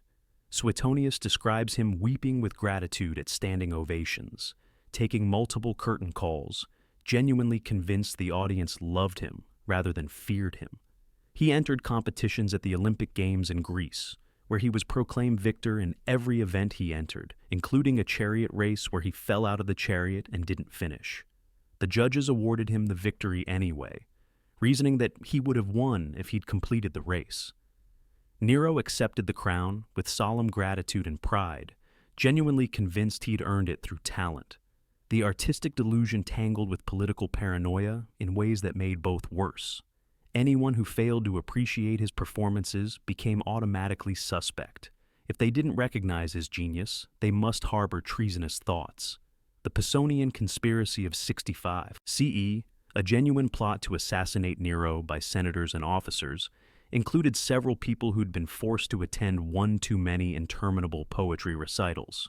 After the conspiracy was discovered, Nero's persecution mania spiraled. Forced suicides, executions, property confiscations, expanding circles of suspicion based on increasingly thin evidence of disloyalty. Then came the Great Fire of Rome in 64 CE. Whether Nero started it is uncertain, probably not, though Suetonius and Dio accuse him while Tacitus is more careful. What's certain is his response. Using the cleared ground to build the Domus Aurea, the Golden House, a palatial complex of such extravagance that it covered approximately 300 acres of central Rome, with a 120-foot bronze statue of Nero as the sun god's soul in the entrance hall, visible from across the city. The Domus Aurea wasn't just a palace, it was an artistic statement, rooms covered in gold leaf, ceilings that rotated to shower flower petals and perfume on dinner guests, an artificial lake, pavilions set in landscaped gardens in the middle of urban Rome, and throughout, Nero continued his performances, singing his compositions, reciting his poetry, convinced he was creating immortal art. Suetonius describes him singing his composition, The Fall of Troy, while looking out over the still smoldering ruins of Rome, moved by the artistic parallel between ancient literary destruction and contemporary urban devastation. Whether this actually happened or is rhetorical embellishment, it captures the dynamic. Nero experiencing his own reality as aesthetic performance, unable to distinguish between art and catastrophe, between theatrical tragedy and actual human suffering. When the military finally revolted in 68 CE and the Senate declared him an enemy of the state, Nero fled Rome. His last words, according to Suetonius, were, "Qualis artifex pereo, what an artist dies in me." He was 30 years old. His final thoughts weren't about empire, about Rome, about legacy or political consequences. They were about the artistic genius the world was losing. The Domus Aurea was buried deliberately by subsequent emperors, embarrassed by what it represented. The Colosseum was built partly on its grounds, literally covering Nero's artistic extravagance with public entertainment infrastructure, But the Golden House is still there, underground, accessible through archaeological excavations. A monument to artistic delusion at imperial scale, to what happens when no one can tell the emperor his art is mediocre. Gaul, 213 CE. The emperor is restructuring the Roman military to match Macedonian phalanx formations from 500 years ago. He's commissioning art showing himself as Alexander the Great. He's started tilting his head to the left, an exact imitation of Alexander's portraits, visible in coins and statues. He's 25 years old, and he thinks he's the reincarnation of a dead conqueror.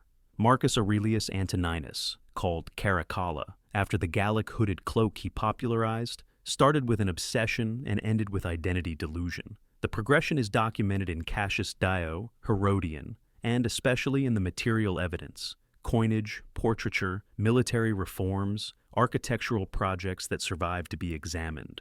Early coins from the first years of his sole reign, after murdering his brother Geta in 211 CE, show Caracalla with traditional imperial imagery, military victories, divine associations, standard Roman iconography.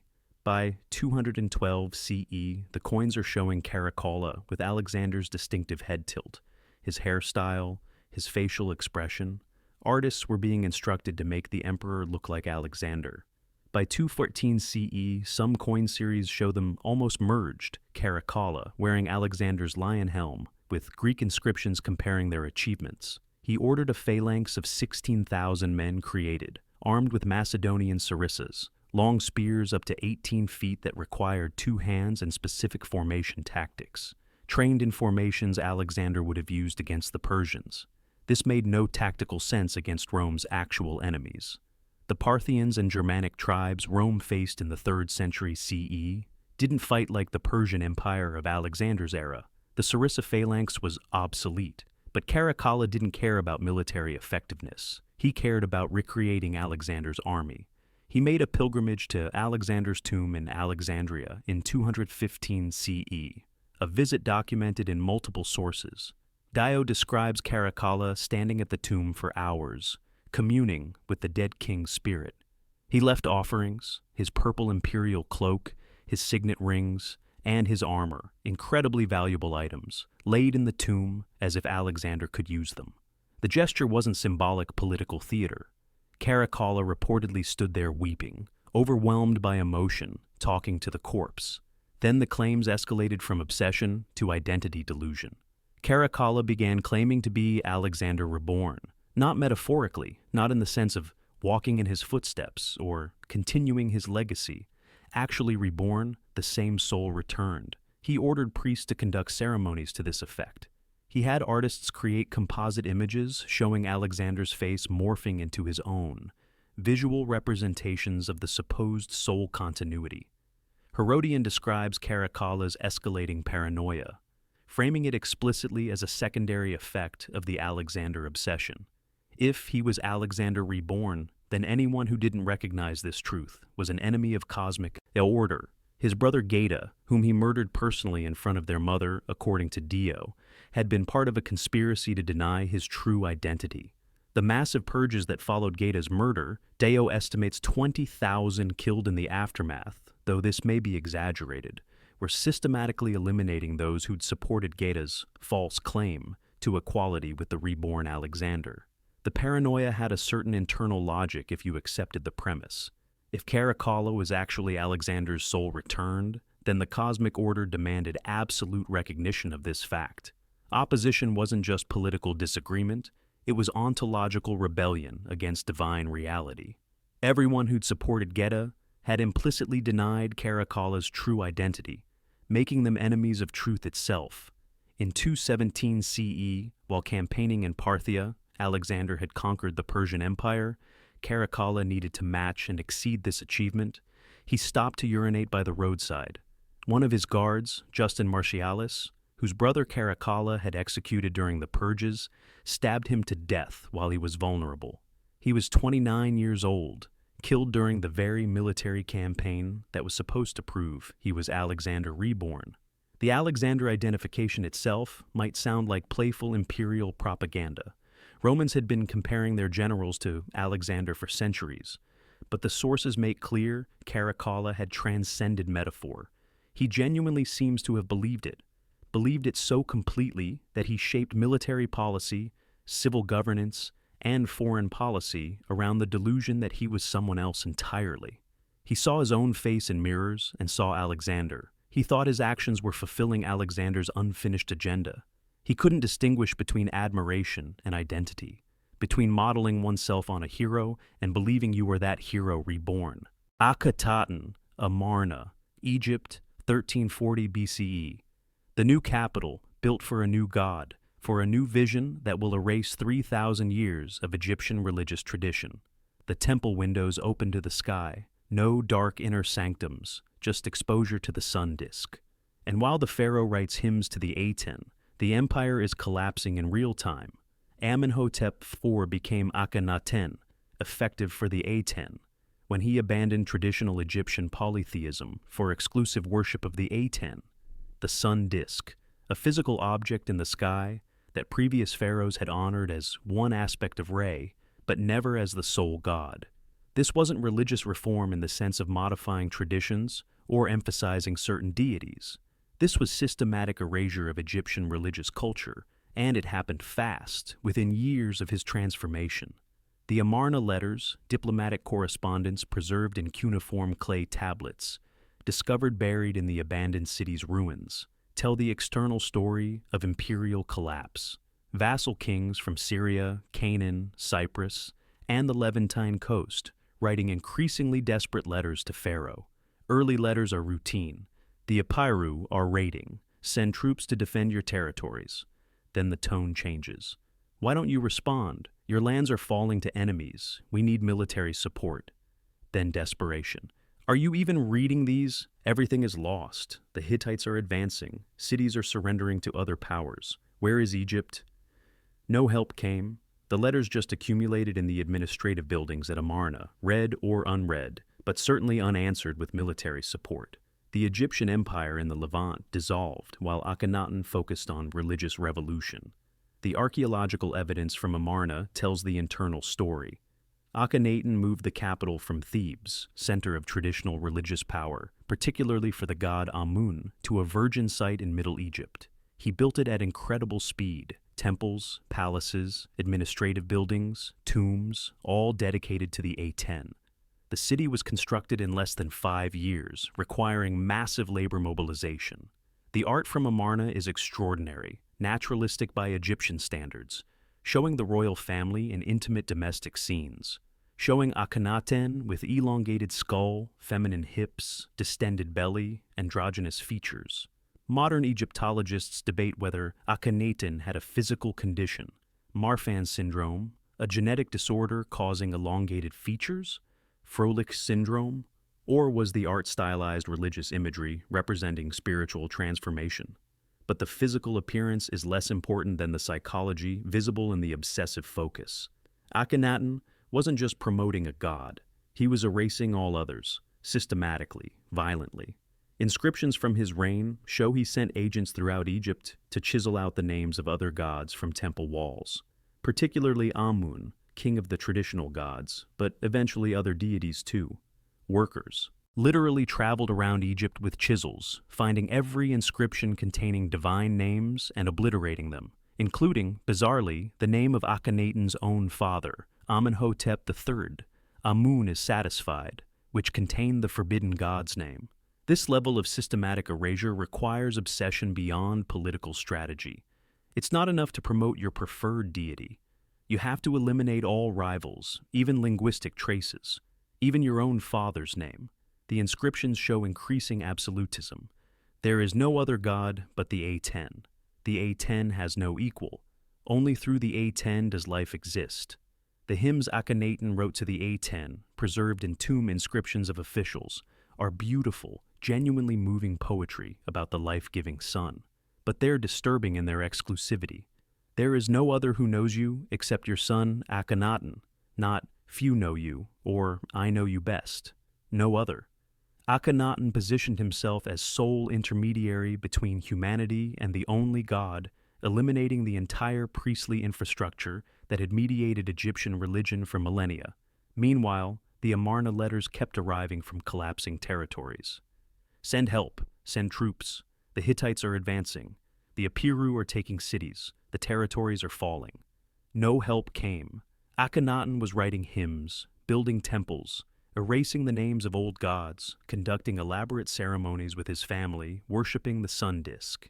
He ruled for 17 years. When he died, possibly from illness, possibly assassinated, the circumstances are unclear, the capital was abandoned almost immediately. His successors moved back to Thebes within a few years, restored traditional worship, and began systematically erasing Akhenaten himself from Egyptian history. His name was removed from king lists. His monuments were dismantled, the stones reused for other projects. His city was abandoned to the desert.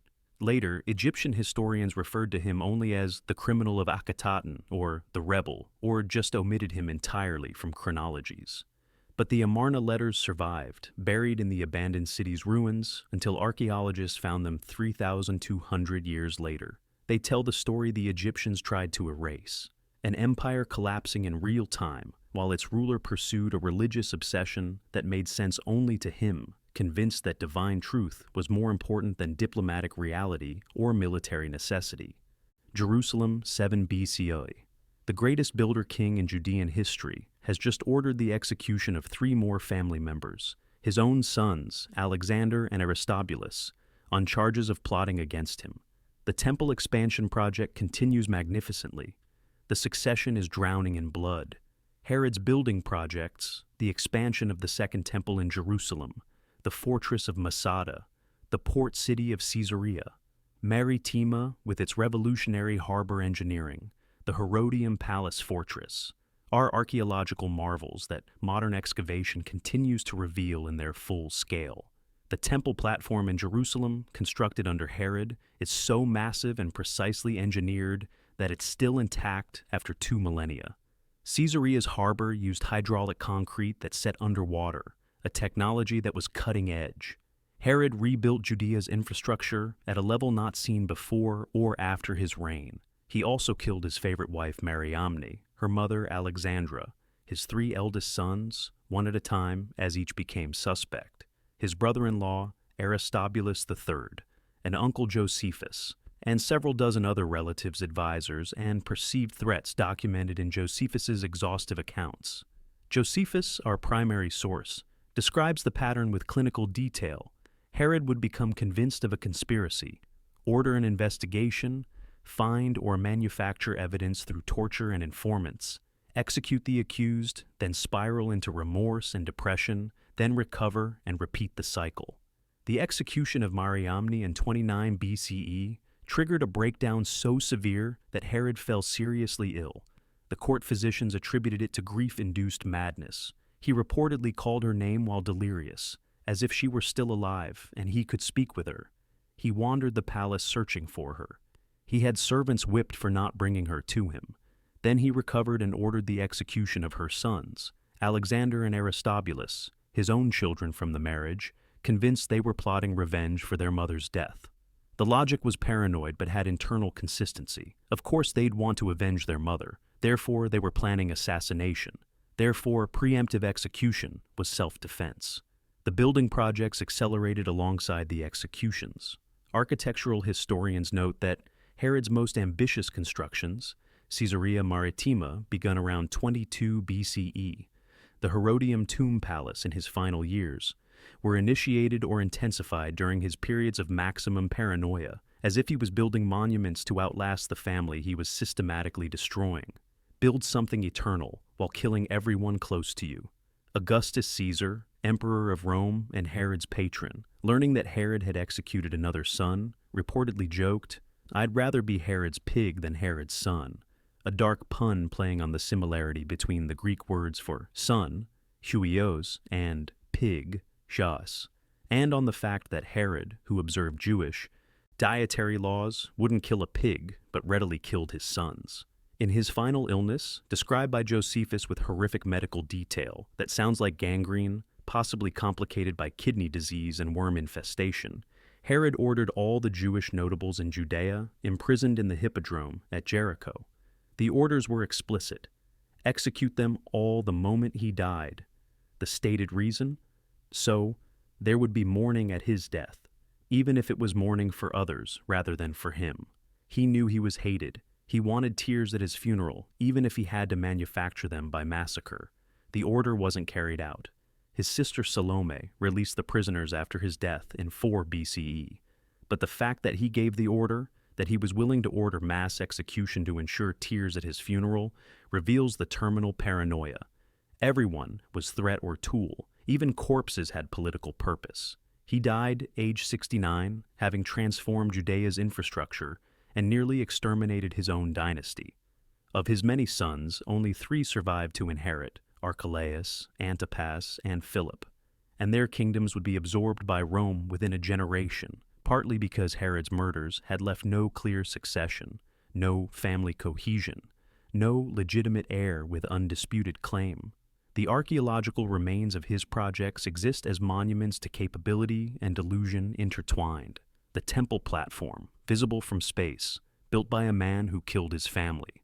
Masada, preserved by dry desert air, where defenders would later die rather than surrender to Rome. Caesarea, still being excavated, its harbor an engineering marvel created by a king who couldn't trust his own sons. Rome, 192 CE. The emperor has renamed Rome itself Colonia Commodiana, the colony of Commodus. The 12 months of the year are now named after his 12 titles. The Senate has been renamed Commodian Senate.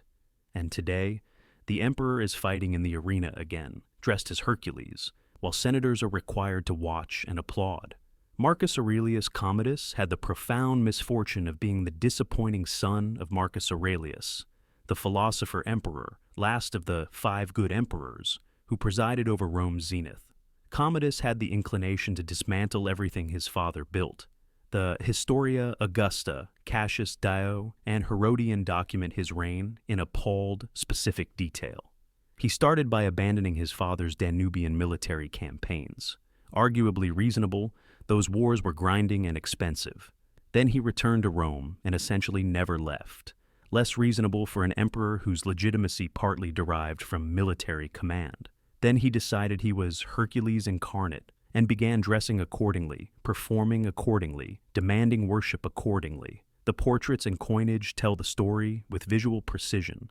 Early coins show clean-shaven young emperor, traditional Roman imperial imagery, standard divine associations.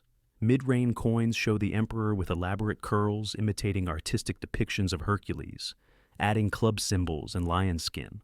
Late coins show Commodus fully costumed as Hercules, club raised, lion skin worn, sometimes labeled Hercules Romanus or Hercules Commodianus. But he didn't just commission art, he performed. The Historia Augusta preserves Senate records documenting that Commodus fought as a gladiator in the arena, not symbolic participation, not mock combat, but actual fighting. 735 times, according to the official tally kept by the palace. He killed ostriches, demonstrating archery. He killed elephants and lions. He fought human opponents, though the opponents were given wooden clubs while Commodus had a real sword, and presumably understood that winning would be fatal to their futures. The Senate was required to attend these performances. Cassius Dio, who was a senator under Commodus and witnessed this personally, describes sitting in the theater watching the Emperor of Rome fight as a gladiator while the Senate provided mandatory applause. Once, after killing an ostrich, Commodus walked over to the Senate benches holding the severed ostrich head and his bloody sword, making gestures that clearly suggested the same could happen to senators who displeased him.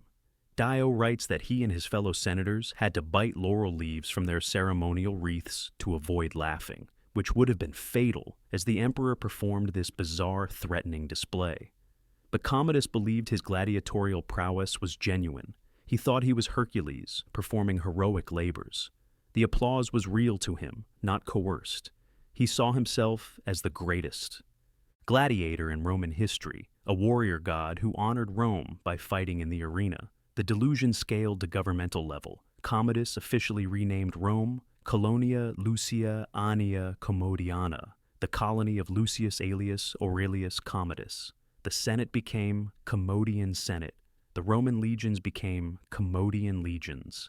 And the months of the year were renamed after his 12 official titles: Lucius, Aelius, Aurelius, Commodus, Augustus, Herculeus, Romanus, Exuperatorius, Amazonius, Invictus, Felix, Pius.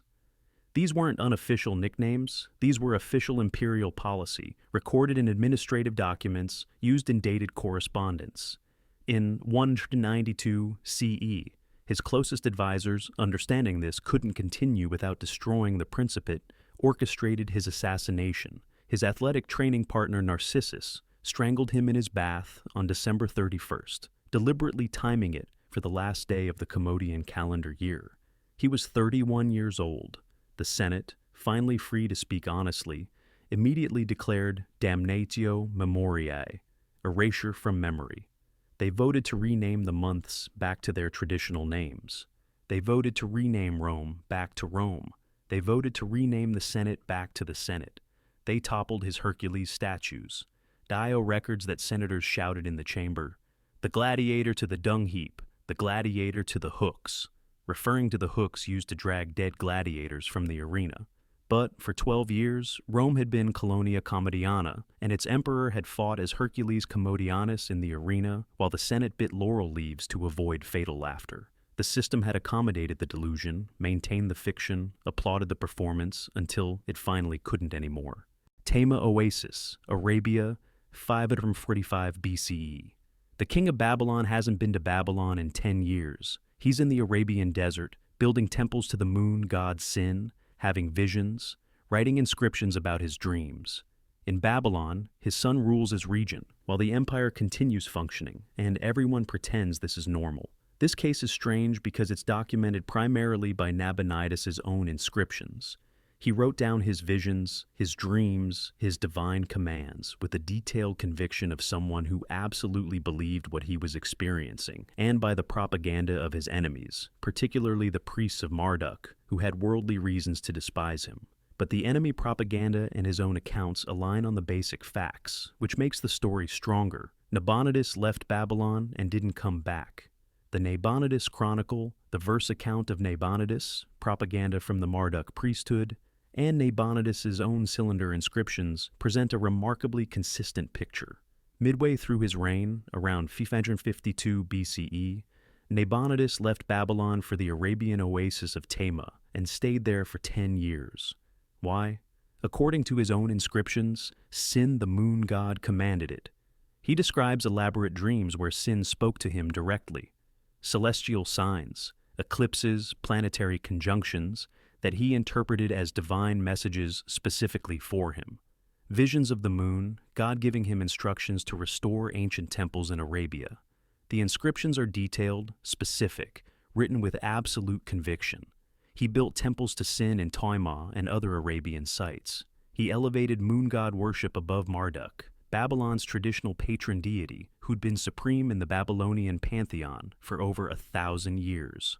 This was religious revolution comparable to Akhenaten's Atenism in Egypt. Marduk was to Babylon what a moon was to Egypt. Not just chief god, but the cosmic principle around which the whole religious system was organized. Babylonian kingship derived legitimacy from Marduk. The New Year festival, the most important ceremony of the year, required the king to ritually grasp Marduk's hands and recite his devotion. Nabonidus stopped participating in this festival for 10 years while he was in Arabia. The verse account, propaganda from the Marduk priesthood, describes Nabonidus with language suggesting madness. He made an image of a demon, which nobody had ever seen in the land. It claims his dreams were false, that he'd fallen into confusion, that he'd abandoned Babylon's gods for foreign deities. It accuses him of changing the religious calendar, of altering sacred ceremonies, of religious innovations that violated tradition. But here's what makes this case particularly interesting. The administrative tablets tell a mundane story of governmental continuity. Babylon continued functioning, trade continued. There are contracts, receipts, loan documents from these 10 years. Temples operated. There are offering records, priestly schedules. The empire didn't collapse. Nabonidus' son, Belshazzar, yes, that Belshazzar from the book of Daniel, the writing on the wall, acted as regent in Babylon while his father was in Arabia. The bureaucracy adapted, but the king wasn't there for a decade. Living in an oasis, building temples to a god, most Babylonians didn't particularly emphasize, having visions, writing inscriptions about his dreams, convinced that the moon god had given him a special mission that superseded normal royal duties. When Cyrus the Persian invaded in 539 BCE, Nabonidus returned to Babylon, too late.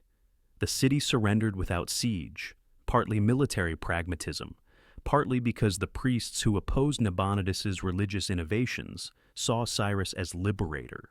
The Cyrus Cylinder, Cyrus's own propaganda document, describes him restoring traditional worship and presenting himself as Marduk's chosen king, implicit condemnation of Nabonidus's decade of religious deviation and physical absence. Nabonidus survived the conquest, exiled rather than executed, unusual mercy from Cyrus, and disappears from the historical record.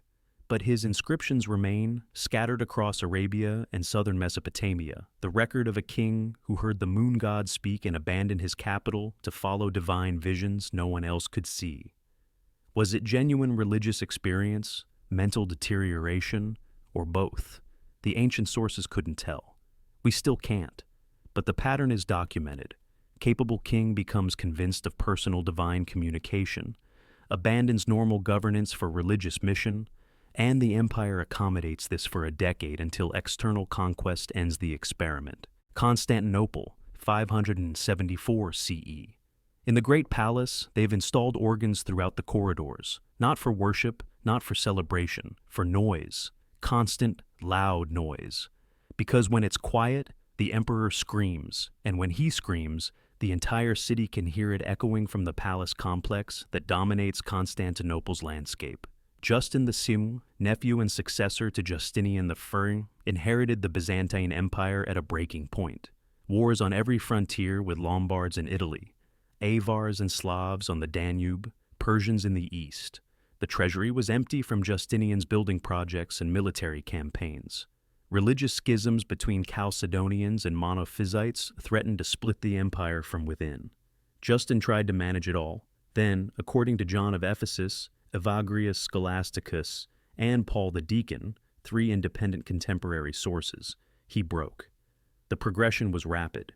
In 574 CE, 4 years into his reign, Justin began experiencing what the sources describe as violent fits. John of Ephesus, a contemporary who may have witnessed these events or spoken with eyewitnesses, provides clinical detail that reads like modern medical observation. Seizures, screaming, periods where Justin didn't recognize anyone around him, not his wife, not his closest advisors, not the guards who attended him daily. He bit attendants who tried to restrain him. He threw furniture and smashed objects. The episodes lasted hours, came without warning, and left him exhausted and confused. The court response was systematic, bizarre, and surprisingly well documented. They installed organs, the pneumatic pipe organs that had been used in Constantinople since Justinian's reign for ceremonies, throughout the palace. Not for music, for noise. They had them played constantly, loud enough to mask the emperor's screaming, so the populace of Constantinople wouldn't hear their emperor's anguish echoing from the palace hills.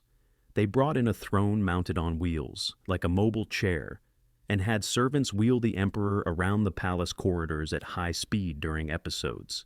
The sources don't explain the theory behind this, but the belief was apparently that rapid motion calmed him, that the physical sensation of movement helped interrupt whatever was happening in his brain.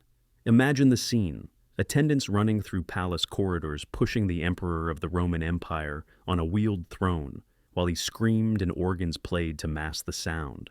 During lucid periods, which continued throughout, Justin functioned adequately. He conducted state business, received ambassadors, made administrative decisions, participated in religious ceremonies.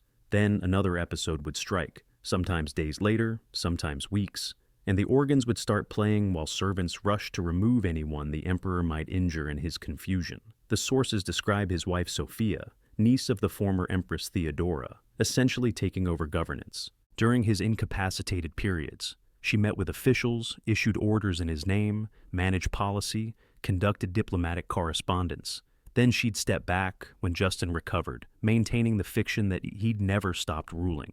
This wasn't formal regency with legal proclamations. It was improvised crisis management, invisible in official documents but visible in the historical narratives. In 574 CE, recognizing the pattern wouldn't improve and might worsen, Sophia and the court arranged for Justin to adopt Tiberius, a capable general, as co-emperor and Caesar. Tiberius handled military affairs and frontier wars. Sophia managed civil administration. Justin remained nominally in charge during his lucid intervals, which were frequent enough to maintain legitimacy. This tripartite arrangement continued for 4 years, documented in administrative records, diplomatic correspondence, and narrative histories. The Byzantine Empire functioned with a part-time emperor whose capacity cycled unpredictably, with a general managing wars and an empress managing governance, while organs played throughout the palace and servants kept a wheeled throne ready for episodes.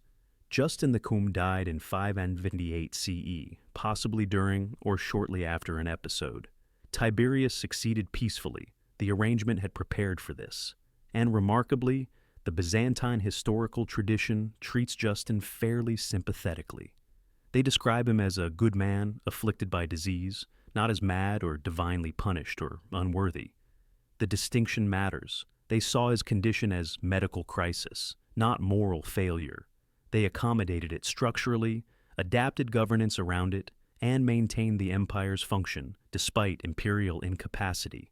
Still, for 4 years, Byzantium was ruled by an emperor whose screaming required organ music to mask, whose throne needed wheels for crisis management, whose wife and adopted son quietly governed while maintaining the fiction of his continuous authority. The organs are long gone, but the palace remains, and the historical memory of the emperor who couldn't stop screaming.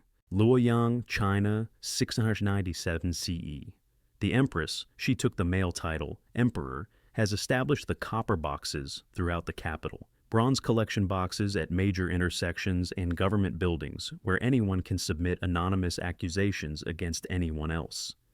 The investigations haven't stopped. The executions haven't stopped. The system feeds itself. Wu Zetian's rise to power was extraordinary even by Chinese imperial standards. From concubine to empress to emperor, the only woman to rule the Chinese empire in her own right with the male title, she'd usurped power through remarkable ruthlessness, eliminating rivals systematically, and her early reign showed genuine administrative competence, economic reforms, military victories, bureaucratic improvements. Then something shifted. The New and Old Books of Tang, the official dynastic histories compiled from court records, described the progressive expansion of the secret police apparatus she established. It started as reasonable security measures given her position. Wu Zetian had real enemies. Genuine conspiracies existed. She'd seized power against tremendous opposition and needed intelligence networks to survive. But reasonable security metastasized into systematic terror. The copper boxes were the visible symbol of the system. Large bronze collection boxes placed at major intersections, outside government offices, at city gates. Citizens could deposit anonymous accusations, written denunciations of neighbors, officials, family members, anyone, accusing them of treason, sedition, disloyalty, or thought crimes against the regime. All accusations were investigated. Many led to arrests. Arrests led to torture, not to punish, but to extract confessions and implicate others. Confessions led to executions and property confiscations. The contemporary sources describe the atmosphere of paranoia this created throughout the capital and rippling outward through the empire. Officials were arrested based on anonymous accusations with no accuser to confront, no trial in any meaningful sense, just investigation and judgment. The judicial officials Wu Zetian appointed, called the cruel officials in the historical texts, with specific names preserved, Lai Junqin, Zhou Xing, Suo Yuanli, used torture routinely and creatively. They developed specific torture devices, documented in the histories with disturbing detail. Estimates of those executed during her reign range from hundreds to thousands depending on the source, but all sources agree the numbers were substantial. What's most striking is the expansion trajectory.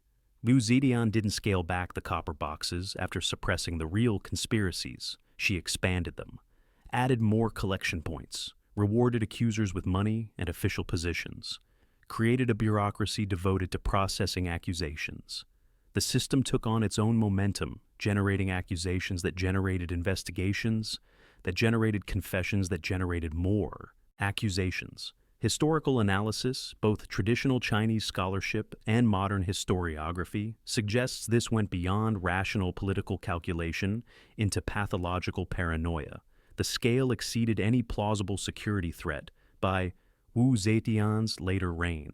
She'd held power securely for decades. The succession was arranged, the bureaucracy was loyal, the military was firmly controlled. Yet she maintained and expanded an apparatus designed for immediate existential threat.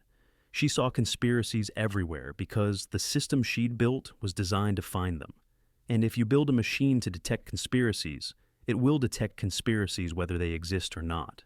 Accusers gained advancement by finding traitors, so they found traitors. Investigators gained status by uncovering plots, so they uncovered plots. Torturers extracted confessions, so conspiracies were confirmed. The system was self-reinforcing. Contemporary observers noted that the terror created genuine conspiracies as people plotted to protect themselves from false accusations. The paranoia detection apparatus generated the paranoia it claimed to detect. Ministers formed defensive alliances. Officials protected each other. Families hid information. The very act of trying to detect universal conspiracy created the conspiratorial behavior it feared. Wu Zetian was finally forced to abdicate in 705 CE at age 81, after officials staged a palace coup that installed the Tang heir. The coup leaders stated concern. Her declining health and age made her vulnerable to manipulation by the cruel officials. The real concern, visible in their immediate actions, ending the terror system. She died months later, and the copper boxes were immediately dismantled, melted down, erased from the capital's landscape. The historical record suggests the officials involved wanted the informant apparatus gone faster than they wanted many other policy changes. The boxes had become the symbol of systemic paranoia. Their removal was the first priority. Wu Zetian was capable, brilliant, ruthless, administratively competent.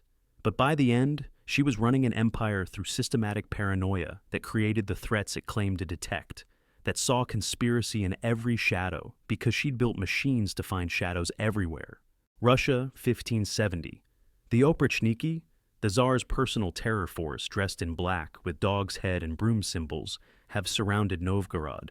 What follows over the next 5 weeks will be remembered as one of the worst atrocities in Russian history, a massacre based on a forged letter and the Tsar's paranoid conviction. Ivan IV will watch personally, supervising the killings. Ivan IV started promisingly by the standards of 16th century Russian monarchy. His early reforms between 1547 and 1560 modernized Russian law with a new law code, reformed local government, convened the First Zemsky Sobor, Assembly of the Land, and expanded Russian territory significantly eastward. Then his wife Anastasia Romanovna died in 1560. Ivan became convinced she'd been poisoned by boyar conspirators, and everything changed. The Oprichnina, documented in Russian chronicles, diplomatic correspondence, and crucially in the writings of foreigners in Russia, including the German mercenary Heinrich von Staden, was a systematic apparatus of terror unlike anything Russia had seen. Ivan divided Russia administratively into 2 zones: the Oprichnina, directly ruled by him through his personal forces, and the Zemshchina, everything else, governed supposedly normally. The Oprichniki, numbering eventually around 6,000 men, dressed in black robes, rode black horses, and carried distinctive symbols: a dog's head attached to their saddle to signify sniffing out treason, and a broom to signify sweeping it away. They had unlimited authority to arrest, confiscate property, and execute anyone Ivan suspected of disloyalty. Heinrich von Staden, a German mercenary who joined the Oprichniki and left a detailed memoir after escaping Russia, describes the terror from inside the system: arbitrary arrests based on denunciation or suspicion, torture as standard investigative procedure, not to extract information, but to confirm predetermined conclusions, property seizures where entire estates were confiscated and given to Oprichniki members, executions based on paranoid accusations, Von Staden describes Ivan personally participating in the torture sessions, designing specific tortures, watching executions, ordering brutalities. The memoir is self-serving.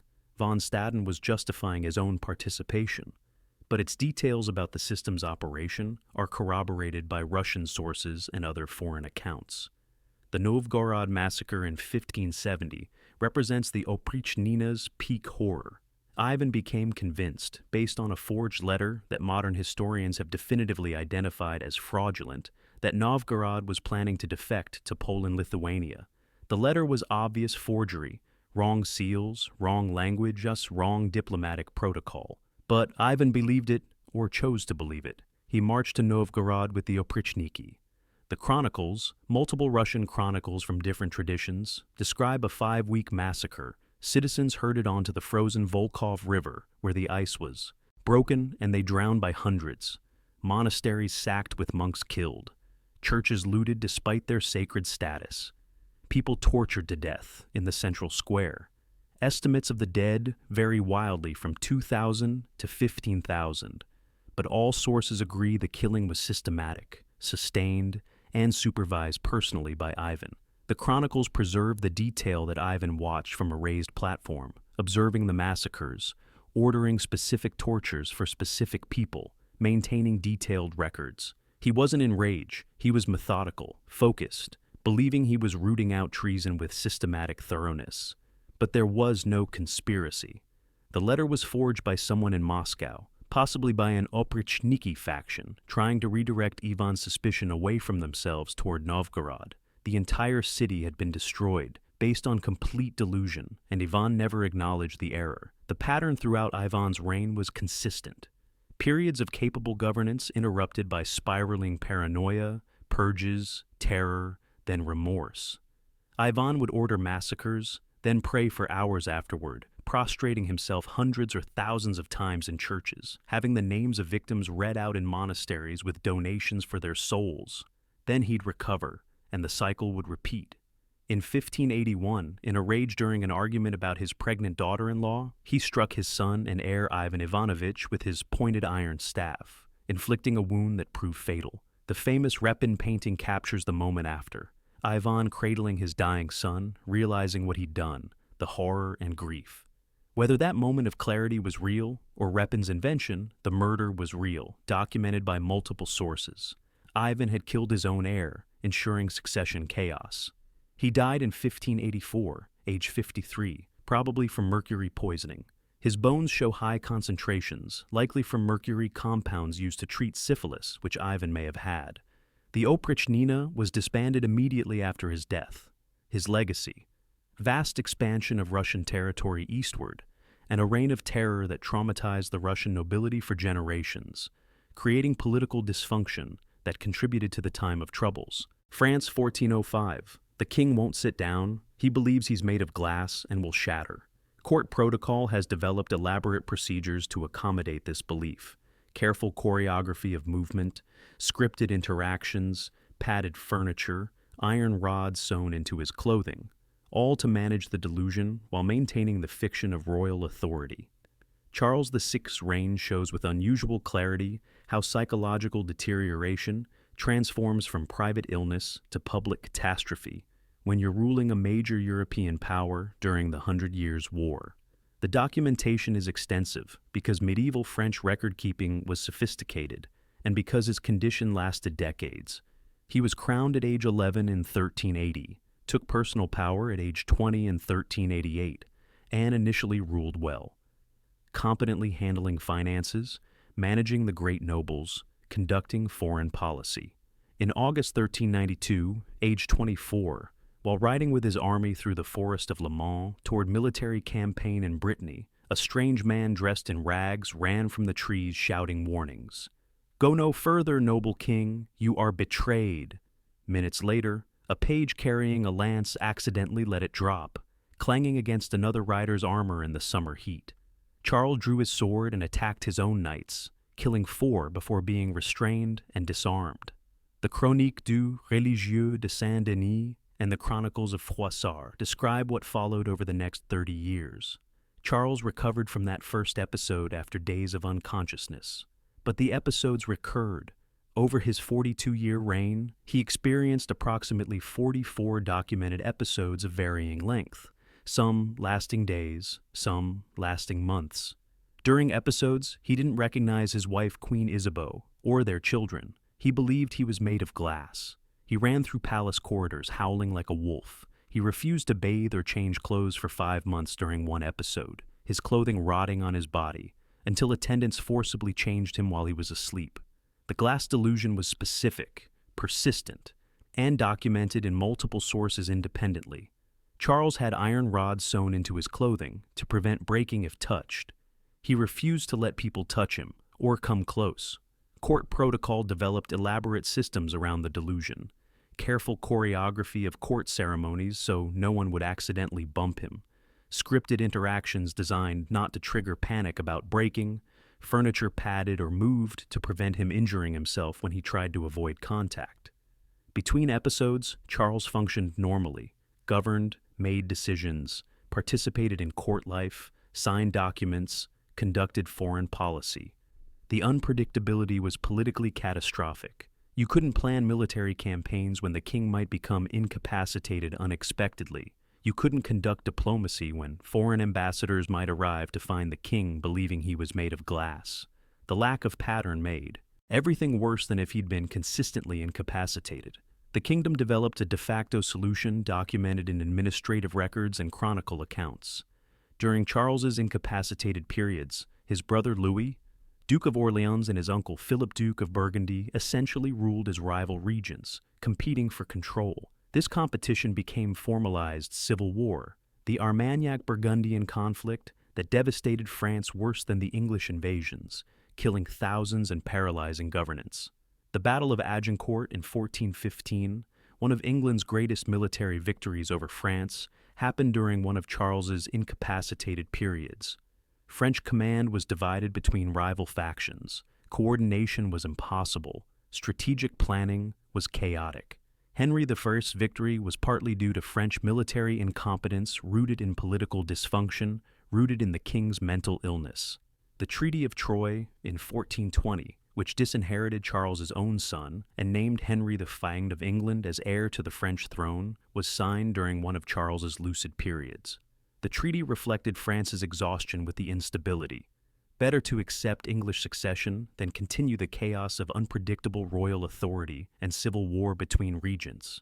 Charles died in 1422, age 53, having ruled for 42 years, approximately a third of which he was seriously incapacitated. His nickname in contemporary sources was Charles le Fol, Charles the Mad. Later, historians more sympathetic called him Charles le Bien-Aimé, the Beloved. But the medieval sources were blunt about the problem they had lived through. The glass delusion specifically has fascinated historians and psychiatrists because it was weirdly common in medieval Europe. Other cases are documented. But Charles VI's case is the most thoroughly recorded, showing exactly how a specific delusion intersected with royal authority, how court procedures adapted, and how private psychological condition became national political catastrophe. Tordesillas, Spain, 1509. The Queen of Castile won't allow her husband's corpse to be buried. She's been traveling with his coffin for 3 years across Spain, opening it repeatedly to confirm he's still there, sleeping near it, refusing to let it out of her sight. Her father wants her declared incompetent so he can rule Castile. Her son will eventually imprison her for 47 years. Joanna of Castile's story is historically complicated because the politics surrounding her make distinguishing genuine mental illness from political weaponization nearly impossible. Her father, Ferdinand of Aragon, wanted to control Castile through her. Her husband, Philip of Burgundy, wanted to rule Castile through her. Her son, Charles, later Holy Roman Emperor Charles V, wanted her declared incompetent so he could inherit immediately. How much of Juana la Loca, Joanna the Mad, was genuine psychological deterioration, and how much was convenient political narrative? What's documented across multiple sources? Joanna's extreme jealousy regarding her husband Philip the Handsome, to the point of violent confrontations when she suspected infidelity, which was frequent as Philip openly kept mistresses, She attacked one of his supposed lovers with scissors, cutting the woman's hair and face. Contemporary chronicles describe her jealous rages as beyond normal bounds, even for the passionate norm of Spanish aristocratic marriages. Philip died suddenly in 1506, aged 28, probably from typhoid fever, though rumors of poisoning circulated immediately. Joanna's response went beyond grief into what contemporary sources describe as pathological behavior. She refused to allow burial. She kept his corpse above ground. When forced to allow coffin placement in monastery, she visited constantly, had the coffin opened repeatedly, held vigil through nights. Then she began traveling with the coffin across Castile, from monastery to monastery, accompanied by a funeral procession that chronicles describe with disturbing detail. She would stop at convents and monasteries, have the coffin opened to verify he was still there, as if the corpse might disappear or be switched. She reportedly kissed the corpse's feet. She slept near the coffin. She became agitated if anyone suggested permanent burial. This continued for months, turning into years. The traveling funeral procession became infamous across Spain. The mad queen who wouldn't let her husband die, who toured Castile with his decomposing corpse, who seemed unable to accept death's finality. Then, in 1509, her father Ferdinand used this behavior to have her declared incompetent and imprisoned in Tordesillas. She was nominally Queen of Castile from 1504 to 1555, 50 years, but ruled only briefly before imprisonment. She spent 47 years confined in the castle at Tordesillas under guard.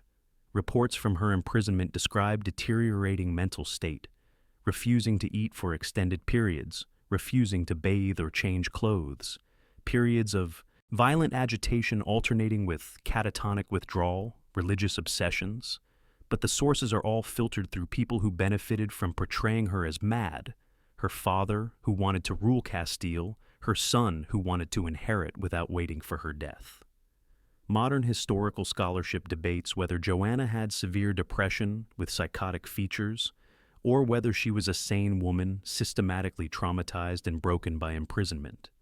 The debate matters for understanding how diagnosis can be weaponized, how imprisonment itself creates the symptoms it claims to treat. But something was genuinely wrong beyond just political inconvenience. The traveling corpse behavior, documented by multiple witnesses across different political factions, goes beyond explicable grief. The physical evidence exists. The rooms at Tordesillas, where she was confined for nearly half a century, are preserved. The account books showing her household expenses, the guards' wages, the minimal provisions, the diplomatic correspondence referring to her condition, the succession documents that ruled in Charles's name while she lived. What's certain, Castile's rightful queen spent 50 years either genuinely incapacitated by mental illness or systematically imprisoned and broken by family members who found her politically inconvenient.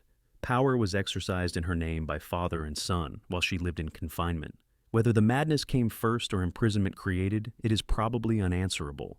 The system accommodated her absence seamlessly, perhaps too seamlessly, which makes the whole situation even darker.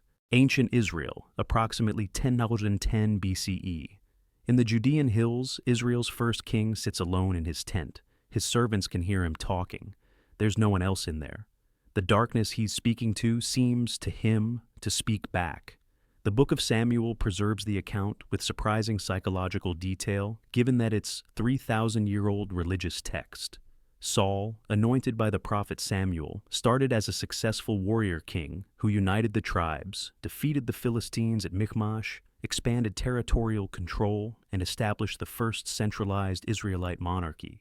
Then, according to 1 Samuel, an evil spirit from the Lord began tormenting him, the language the ancient Hebrew text used for what we might call severe depression with auditory features. The biblical account describes episodes of profound melancholy where Saul couldn't function, where he sat alone refusing to eat or speak, where darkness seemed to physically manifest around him from the servants' descriptions.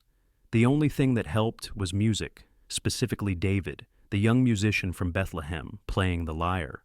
The text is specific. When David played, the evil spirit departed from Saul, and he felt better. Music therapy, documented 3,000 years ago in religious text that preserved clinical observation within theological narrative. The paranoia focused on David with escalating intensity. Convinced that David would take his throne, which, to be fair, David eventually did, making Saul's fear prophetic, Saul repeatedly tried to kill him. He threw spears at David during court appearances, twice. While David was playing music to calm Saul's episodes, he sent David on suicidal military missions, offering his daughter Michal in marriage if David would bring back 100 Philistine foreskins, hoping the Philistines would kill David instead. When David survived and succeeded, Saul's paranoia intensified. He pursued David into the wilderness with the entire army, abandoning the defense of Israel's borders to hunt one man across the Judean desert and hill country. 1 Samuel describes the obsession consuming Saul. He couldn't think about anything else, couldn't conduct normal governance, couldn't focus on actual military threats from the Philistines because all his energy went into finding David. The narrative includes a remarkable scene. David sneaks into Saul's camp at night and could easily kill him, but instead just takes Saul's spear and water jug to prove he was there. In the morning, David calls out from a distant hilltop, showing Saul the items. Saul weeps, acknowledges David is more righteous than him, admits his persecution is unjust. "I have been a fool," he says, then goes right back to hunting David.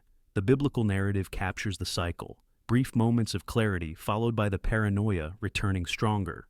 1 Samuel chapter 28 describes Saul consulting the witch of Endor, seeking to speak with the dead prophet Samuel through a necromancy forbidden in Israelite religion, but Saul is desperate for guidance as the Philistines mass for invasion.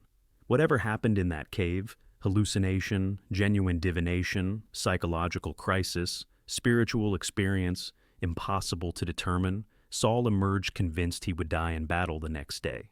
He did. The Battle of Mount Gilboa.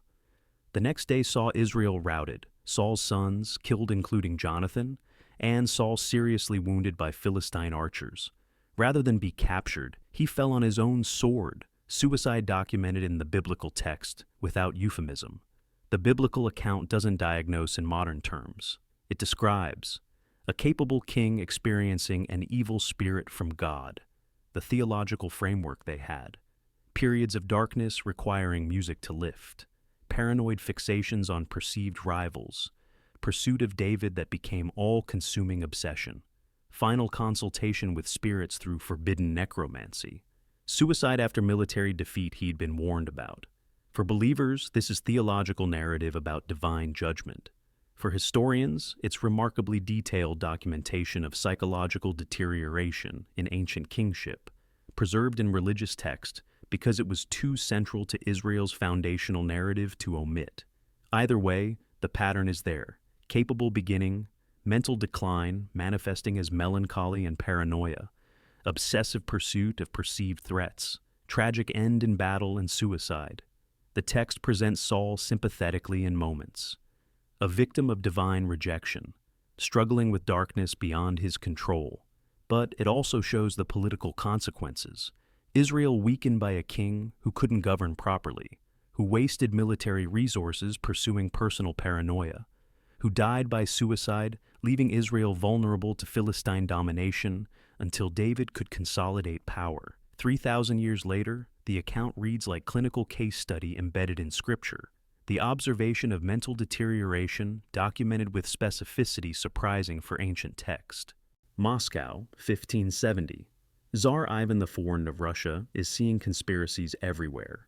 The city of Novgorod has supposedly sided with Poland-Lithuania. The evidence is thin, possibly fabricated by courtiers, hoping to gain favor by redirecting Ivan's suspicion away from themselves. But Ivan believes it.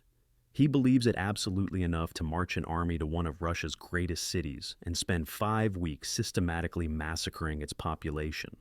What followed is documented in gruesome detail by Russian chronicles, by German traveler accounts from people who witnessed the aftermath, and by administrative records that survived in monastery archives.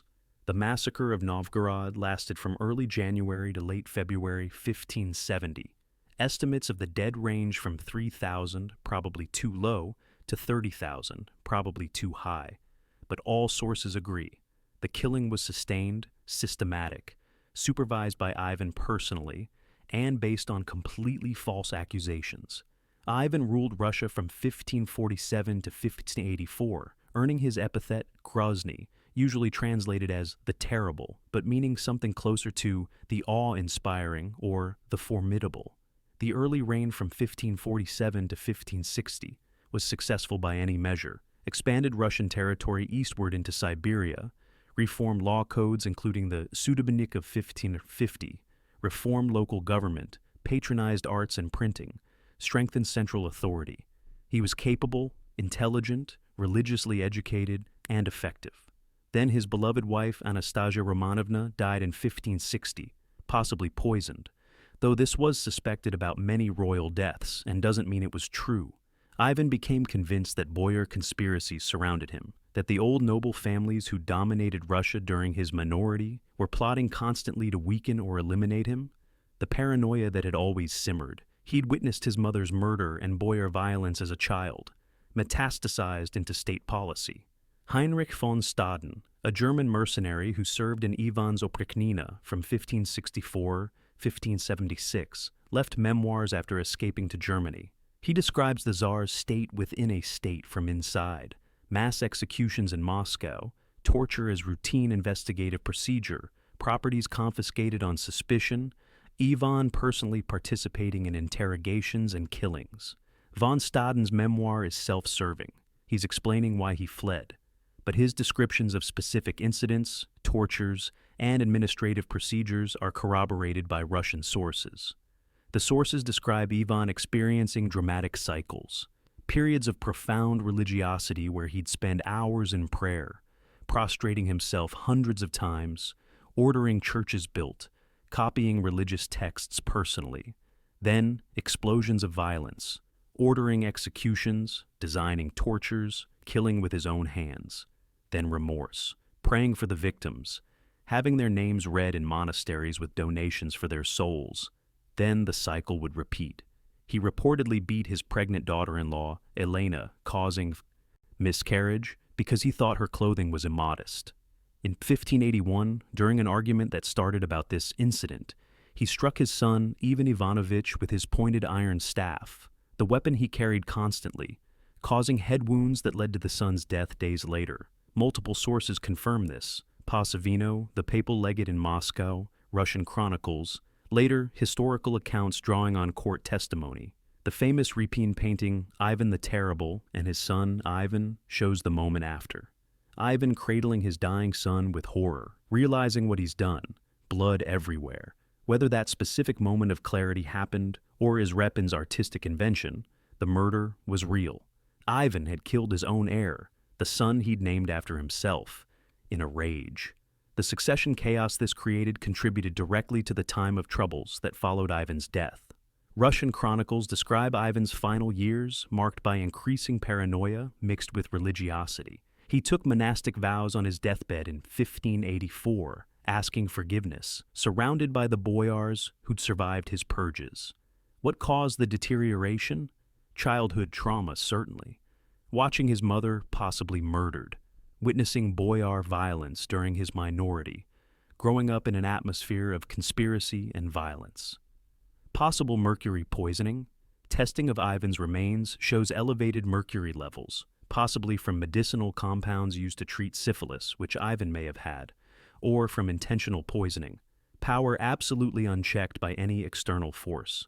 Loss of Anastasia, who may have stabilized him. But causation matters less than documentation. We have Russian chronicles, German memoirs, church records, administrative documents, diplomatic correspondence, all describing a Tsar whose paranoia drove him to massacre cities, kill his own son, terrorize Russia for decades.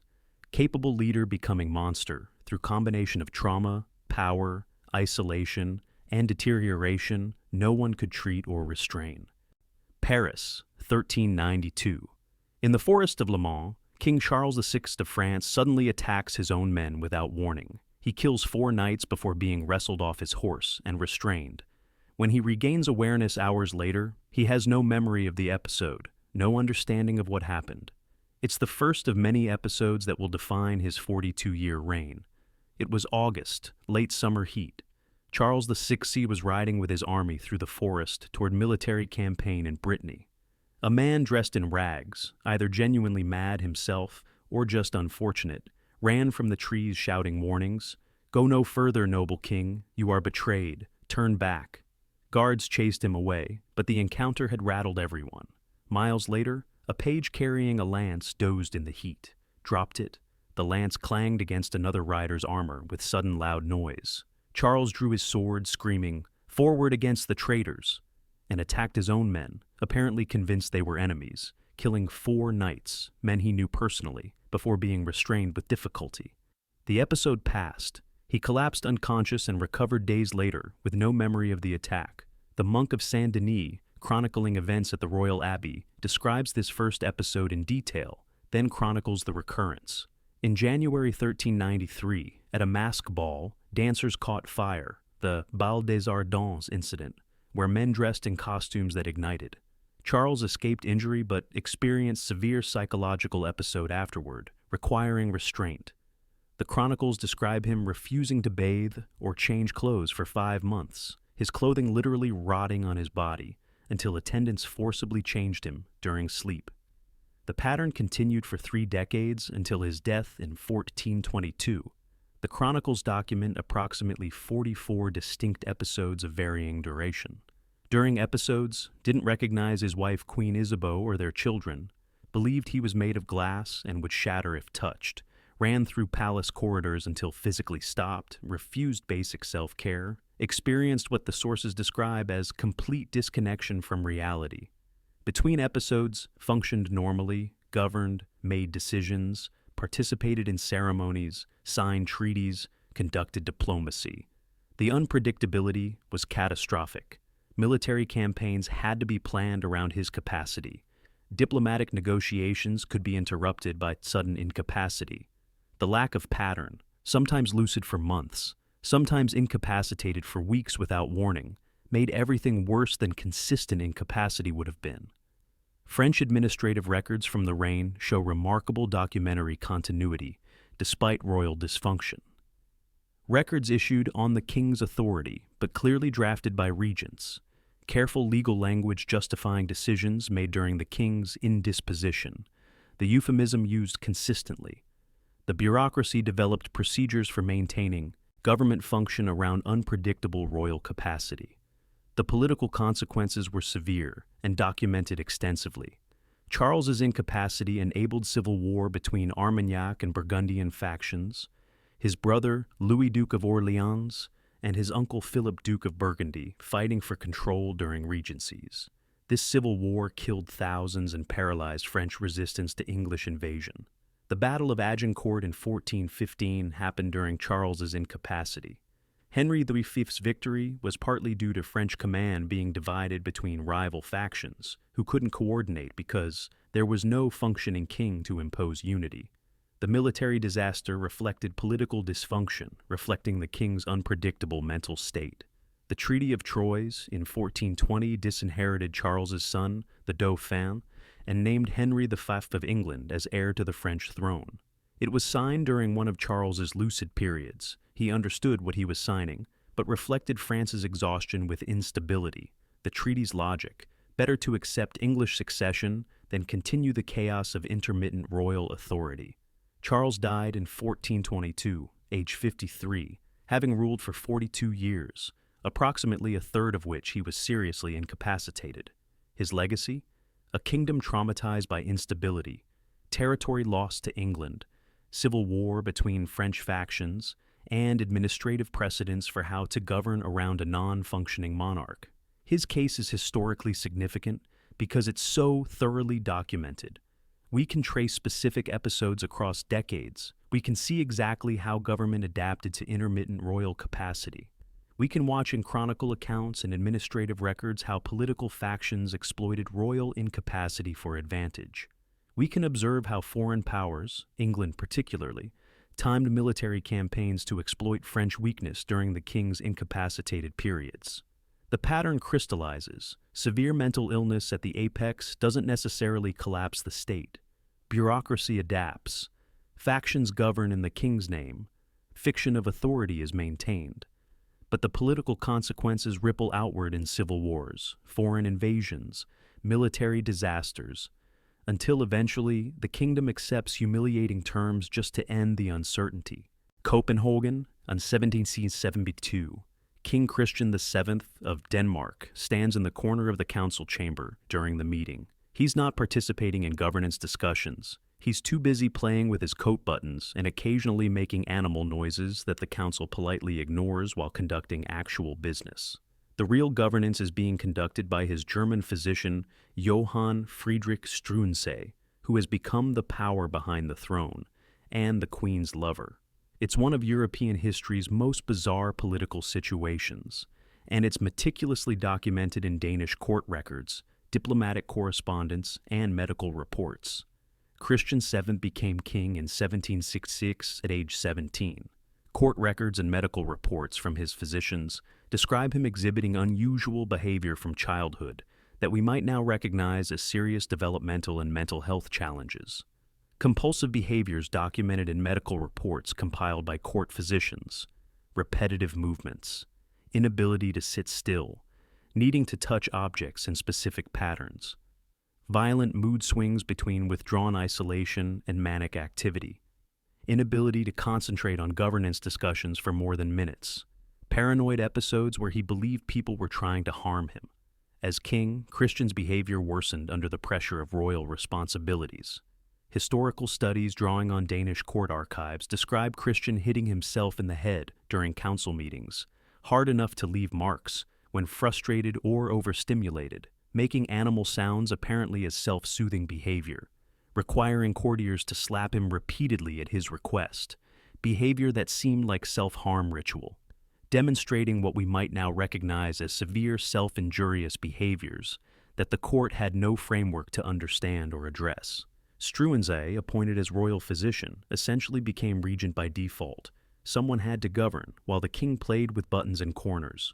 The situation escalated when Struensee began an affair with Queen Caroline Mathilde and used his position to implement radical Enlightenment reforms, abolishing torture, establishing freedom of press, reforming finances. Well-intentioned reforms, but they created enemies. The affair and the reforms created powerful opposition. In January 1772, conservative nobles led by Queen Dowager Juliane Marie staged a coup. They arrested Struensee and Queen Caroline Mathilde at night.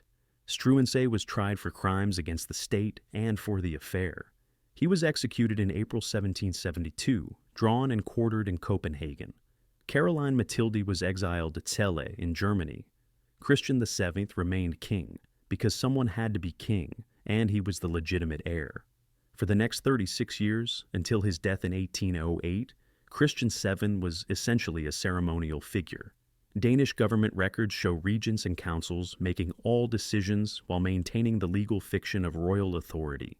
The king appeared at ceremonies where his presence was required: coronations, royal weddings, state funerals. He signed documents placed before him by council members. He lived in the palace with attendants managing his daily needs, but he wasn't governing. Foreign ambassadors' reports describe visits to the Danish court with bemused, sometimes disturbed detail. The king would interrupt diplomatic meetings with non sequiturs that had nothing to do with the discussion. He would need to be gently redirected to the topic, or the meeting would continue around him, as if he weren't there. He would sometimes simply leave mid-conversation, walking out of diplomatic audiences without explanation.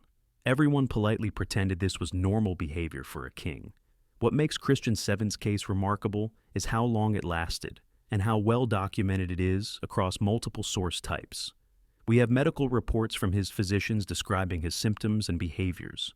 We have court records tracking his daily activities and movements. We have diplomatic correspondence describing encounters with him. We have 42 years of administrative records showing how Denmark functioned with a king who couldn't meaningfully govern.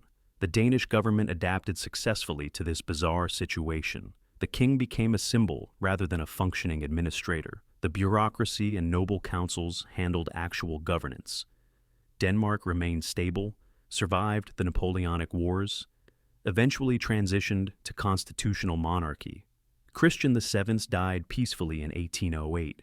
having been king for 42 years and effectively governing for perhaps 2. The pattern reaches its logical endpoint here, power so fragmented and ceremonial that the person theoretically holding it becomes pure symbol. The machinery of state runs entirely on its own momentum, the king a necessary fiction maintained for legitimacy, while everyone involved understands he's not actually in charge. It works in a grim functional sense, but it raises the question, if a kingdom can function perfectly well with a non-functioning king for 4 decades, what exactly is kingship for? So, we return to the question we started with. What happens when absolute power meets psychological collapse? The answer, documented across 3,000 years. The power wins, at least temporarily. Systems accommodate madness. Courts develop protocols for managing delusional emperors. Bureaucracies function despite leadership dysfunction. Reality gets rewritten in real time, carved into monuments that omit the screaming in palace corridors, painted in frescoes that show divine glory, while the model tears himself apart. But accommodation isn't solution. Every case we've examined shows the cost.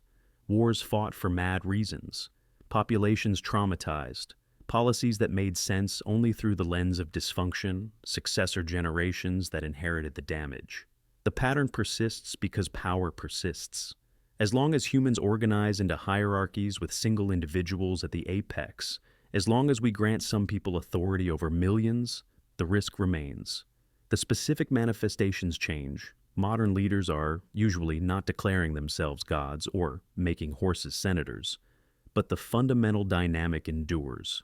What happens when the person who can say no to a delusion is the same person experiencing it? We've looked at 30 cases. The sources contain hundreds more. Every civilization has them, in palace archives and temple records and archaeological ruins. The erasures tell you where to look. The chiseled-out names, the deliberately buried palaces, the conspicuous gaps in king lists. They tried to forget. We should try to remember. Not to mock or condemn.